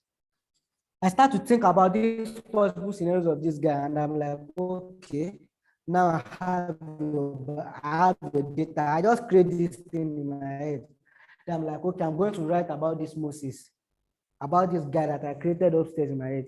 And then once I do that, I now look at what is his pain points based on the product I want to sell. What is hurting him right now? Usually this guy, he has money, but that money is not enough. So I'm trying to tell him, how can you discipline yourself right now, save money, and then invest with me, do land banking. So that when you are 44, in the next 10 years, that property you bought for 5 million can now be like 50 million. Then I'm going to tell Moses, if you save this money that you have right now, you are putting it at the bank, it is depreciating. By the time you are 44 years old, that money you have in the bank is literally useless because it doesn't carry power. Inflation has dropped the value. I'm communicating to this guy.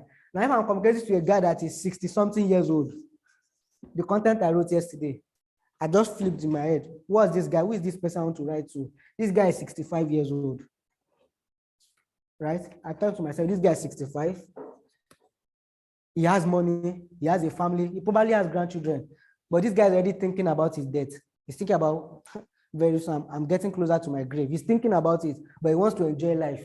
So I tell him about the finest things in life, how he can enjoy his money better. And according to a fact, in COVID, in 2020, there was a fact that came out that Rolls-Royce sold the highest in 2020. You know why?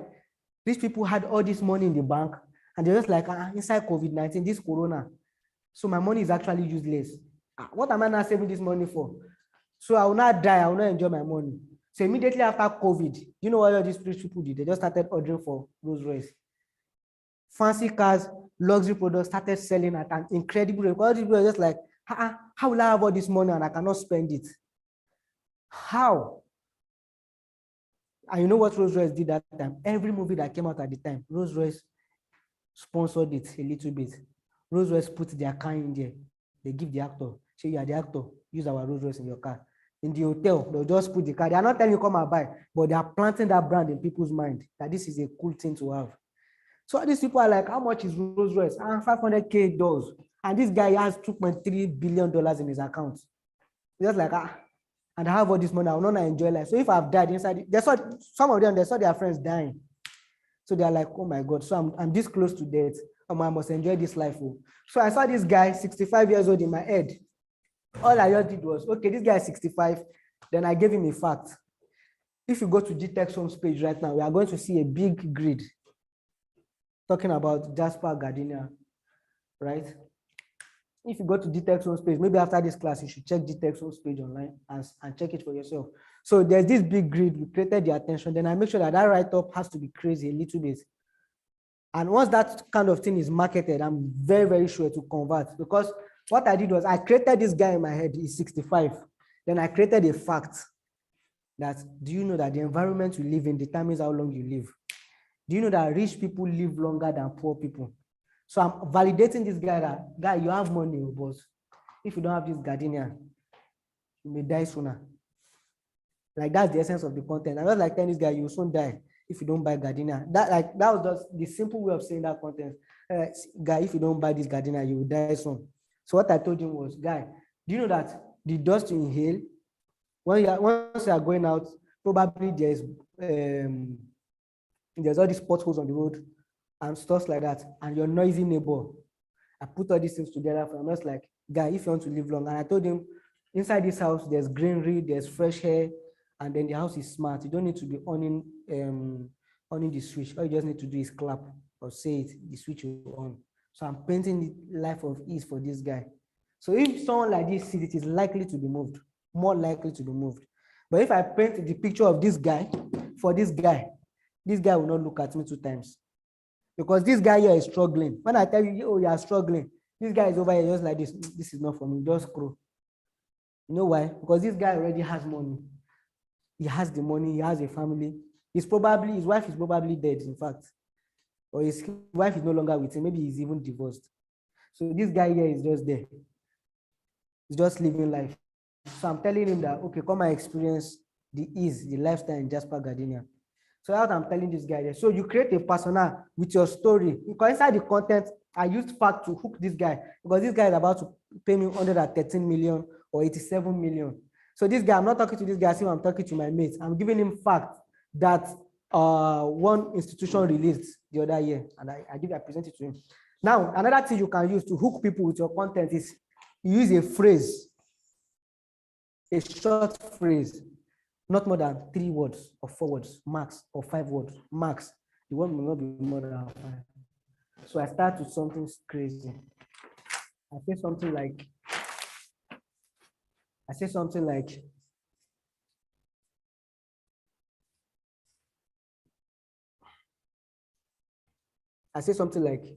she died. Or I say something like, she left. Or she left him. So once I say this is a phrase, she left him. It creates a question in the reader's mind. She left him. Who left him? Who is the him? Who is the she? I start with all those kind of phrases, or I say something like, I'm not really feeling it right now. What's that? There are phrases like that I use. These are just examples, short words. I start with 3. I use 3 or 4. Something that will create curiosity. Or I say, the man dressed horrible. This is even too much. 1, 2, 3, 4. The man dressed horrible. I just create short phrases. Who is the man? He dressed horrible. How did that concern us? What's our business with that? So I do that. Short phrases. And I will give you an example. I wish I could give you more example, but this is what I can phantom right now. So she left him, the man dressed horrible, short captions like that, or it's relevant. I just say something like it's relevant. Then I do something like this. It's relevant. So once I do that, I like it's relevant. What does that mean? I create intentional curiosity. I'm just like, I want you to be worried, like to think, what is he saying? And if you this is not usually powerful, but it's also powerful. Short phrases like that, short captions, or like this place she died. Now I don't put full stop. I put something like this to let people know that I'm shouting. Once I put what's the name of this sign again? Exclamation mark. So I put that exclamation mark to create that energy in the content. She died. Yeah. Who died? What happened? Death, Bible. So I create something like that. Then the fifth part you use is I create like a word, just like a sentence. But what I do with it is this. There are even 6 actually. So the 6th part is so let's go with this first. So this place, I just do it like this place, you quote an authority. Number 6, quote an authority. This is not a fact though. This one is just quote. Just quote something or say something like old saying, all those things.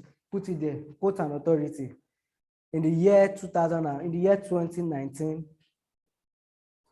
Dr. Stephen Akitayo said, blah, blah, blah, blah, blah. But I don't start the content like that. I start with 2 poor people cannot help each other.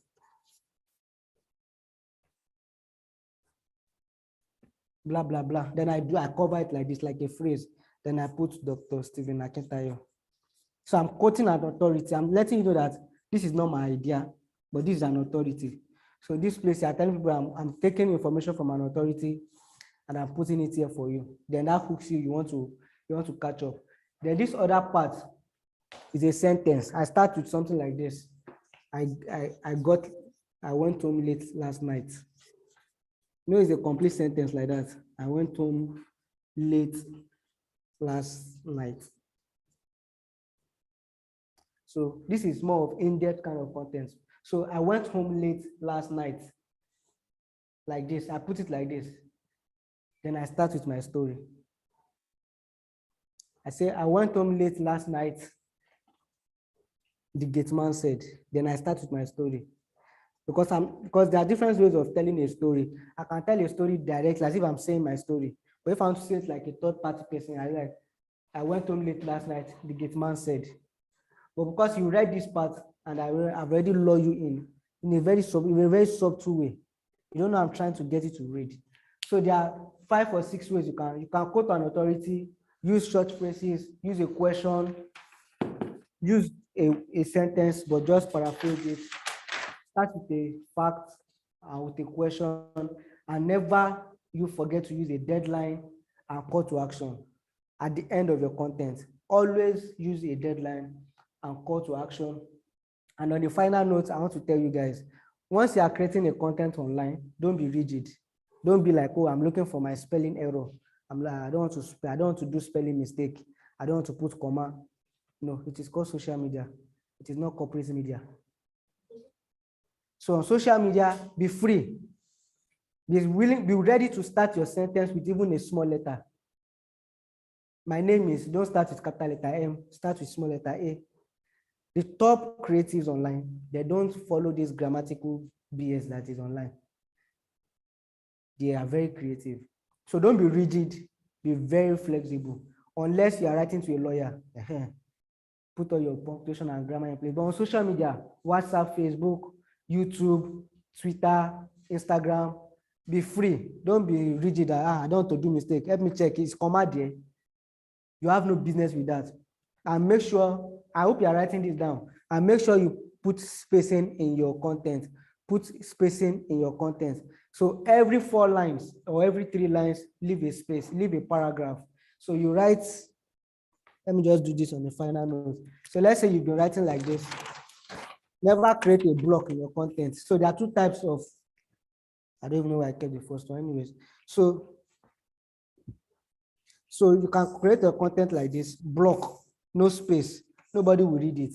So always leave a space. Let's say you pass a point, then you space it out, you space it out, you space it out. Always leave a paragraph, 1 line, 2 line together, leave a space, 1 line, 2 line, leave a space.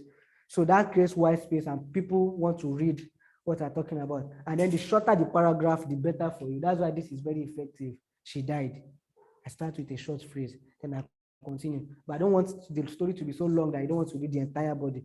I leave enough white space for you to keep reading. So this is my humble presentation for you on how to create content, and the fastest way I can create.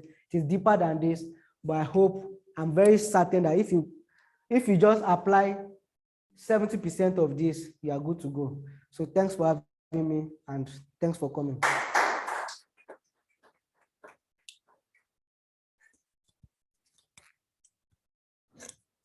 Thank you so much, Mr. Kozim Makitayo. Please, a round of applause for him once again. That man is an ocean of content. Thank you so much. I believe you're getting value and you can see how you can, you can position yourself better in content, through content, and you can communicate better, both online and offline. Thank you so much. So that was an amazing session. So do we have questions? Do we have questions? All right, so very quickly, if you have a question, kindly drop it in the comment section.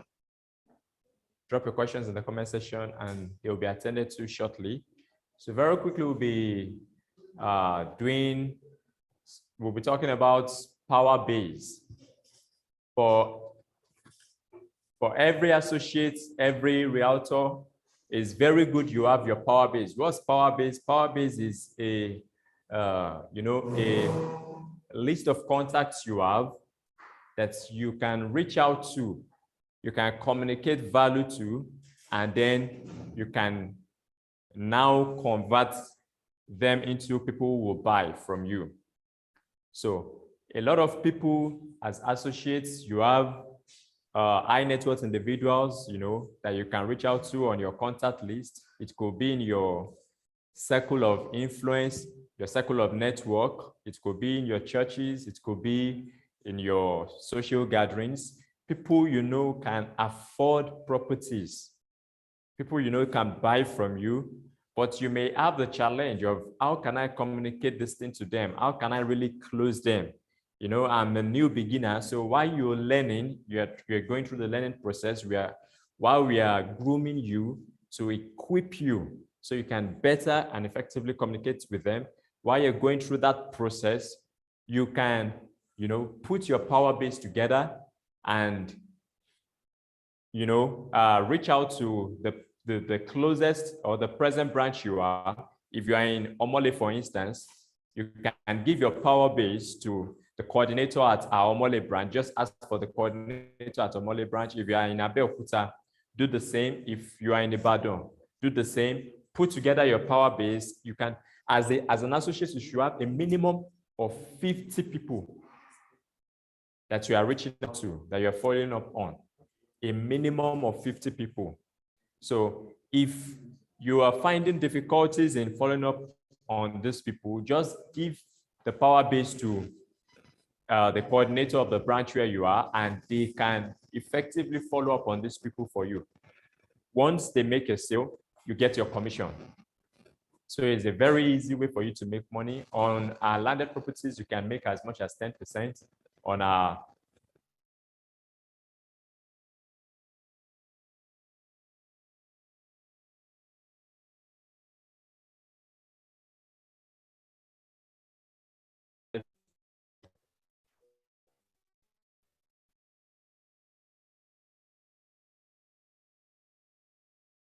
So instead of just keeping these people on the phone and just keeping them idle, you can spike up a conversation with them. You understand, that can bring money to you. Don't forget, in life, there are two sets of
for that day.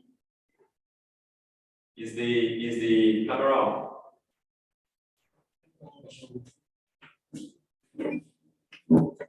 Okay, so if you wake up a day and you don't have a target for that day, you don't have a goal for that day, something you want to achieve that day is already a risk, believe you or not.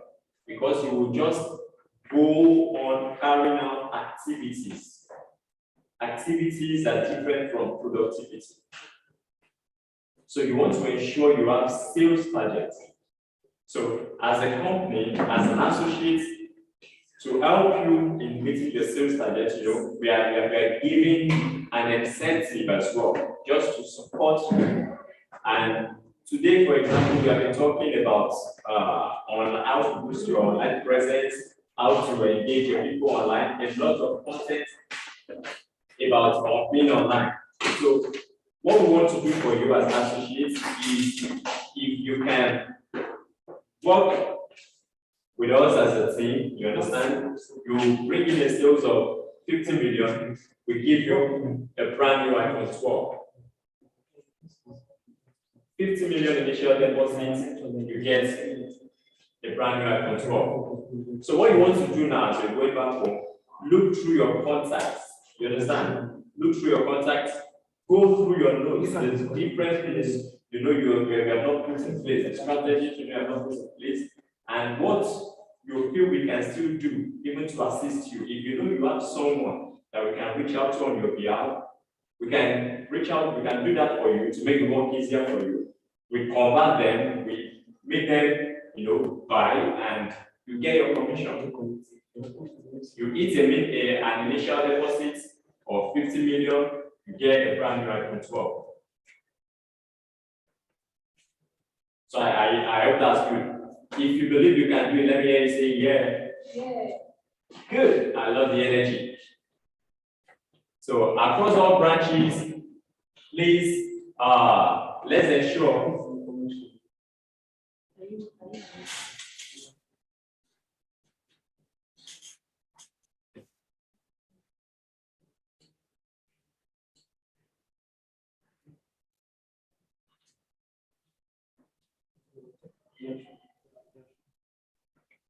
all right. Yeah, sorry for the little break in transmission. So I will go over. Sorry for the little break in transmission. So I will go over what I was we're talking of sales targets. It's important for you to have a sales target. So what does this mean? It means as you're going back home, for this month,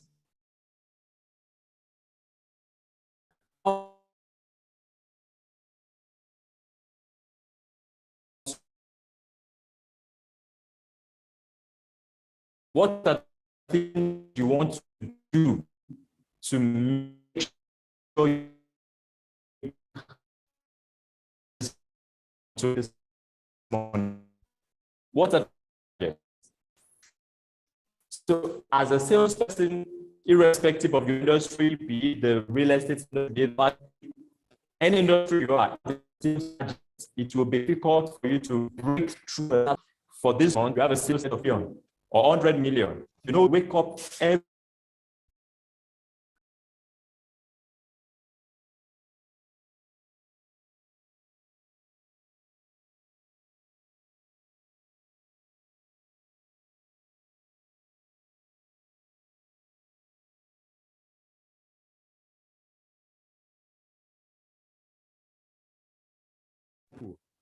You are so fortunate now to be working with us at GTEX Homes as a brand, where we'll be working with you and giving you the necessary support you need to be productive. So very quickly, I'll be talking about something called Power Base. What do I call it? Power Base. Power Base is very key in any business. So Power Base is like a group of quality contacts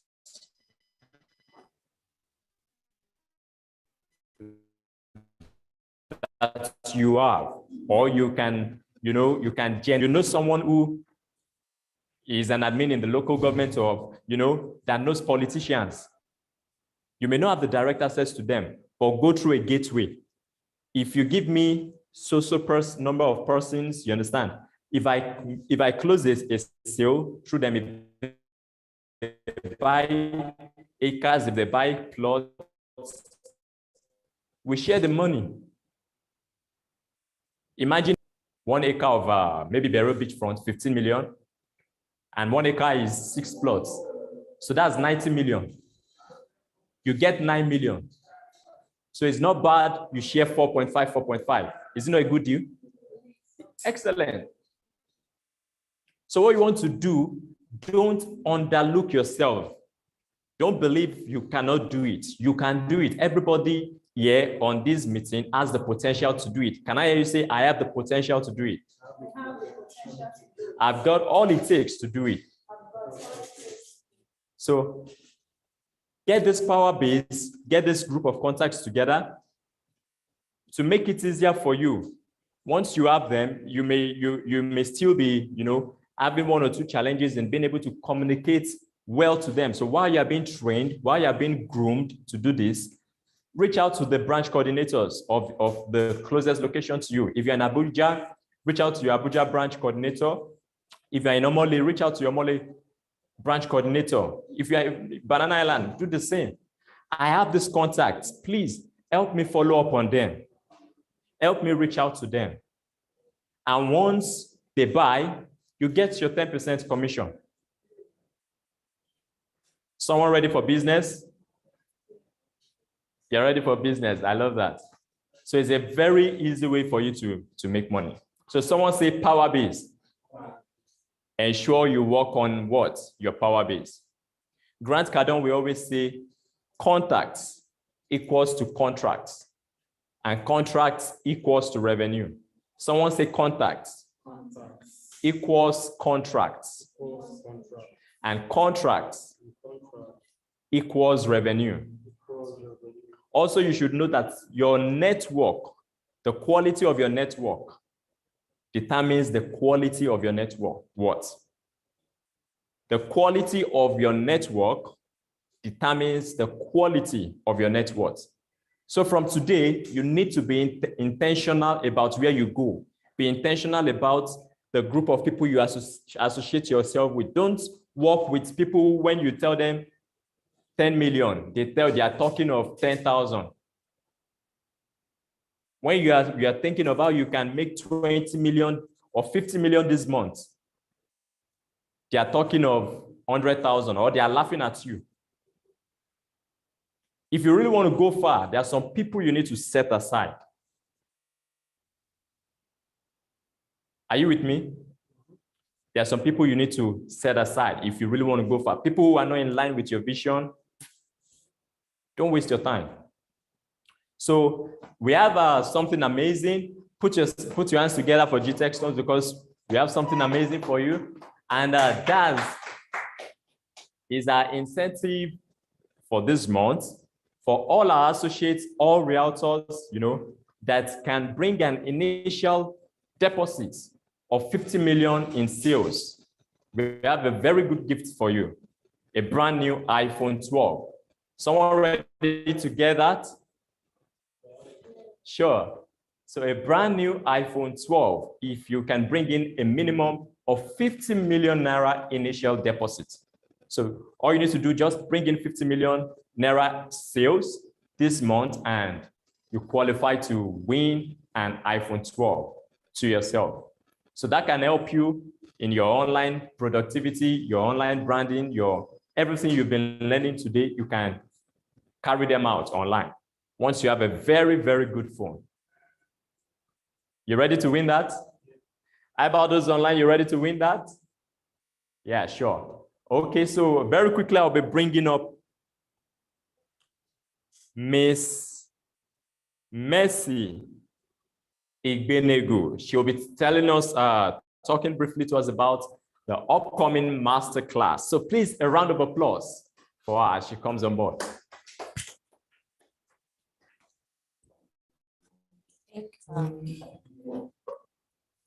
Thank you so much. This has been a very exciting session, and we've learned a lot. And the good thing is that after all we've learned, we have an opportunity to improve our brand, our status by winning an iPhone 12, where we bring in a sales of 50 million naira. Like not initial deposit of 50 million naira. It's a very exciting one because anybody and anyone that sets their mind to do it can do it. And with that all being said and done, today we've taught you on how to increase your online presence, how you can make it more authentic, put in excellence to it, work on your appearance, work on your branding and everything. And we have an upcoming masterclass here in Banana Island and other branches. Other branches have where Dr. Stephen will be teaching you himself about how to make it in real estate. So apart from knowing how you should look and knowing about your branding, what the knowledge that you need as well to make it in real estate is going to be taught to you. For Banana Island, the upcoming event is on Saturday in Banana Island, and other branches have other dates. So I'm going to speak with other coordinators in other branches to drop their banner and the dates for each specific branch. So wherever you are, you don't need to worry about it. You will get a slice of the cake as well. So thank you so much. Thank you so much, everyone, for coming. I really appreciate everyone. And we have a site inspection next week, Thursday. Next week, Thursday, 8 a.m. A site inspection for across all branches. There's going to be a mass inspection. So after your branding and real estate knowledge, then you're going to see the products that you're going to be selling so that it will help you to sell better. It's going to actually help you to know what to say for the site inspection. So I really appreciate everyone once again for coming. You guys are the best. I need to clap for yourselves. Clap for yourselves. And I'm very sure this was how lots of people started. I'm going to just give a few more, like a moment for Mrs. Antonia to come and share her testimony. She started just like you from G&A, and today she owns a car. Yes, she got a car. The company got her a car, and it has been amazing. Please, Mrs. Antonia, can you come and share your testimony with them so they can be encouraged? Thank you. So please keep clapping. It's not easy. It's not easy.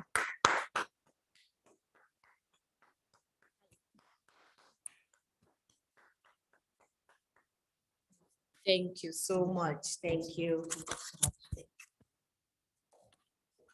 Okay. Hello, everybody.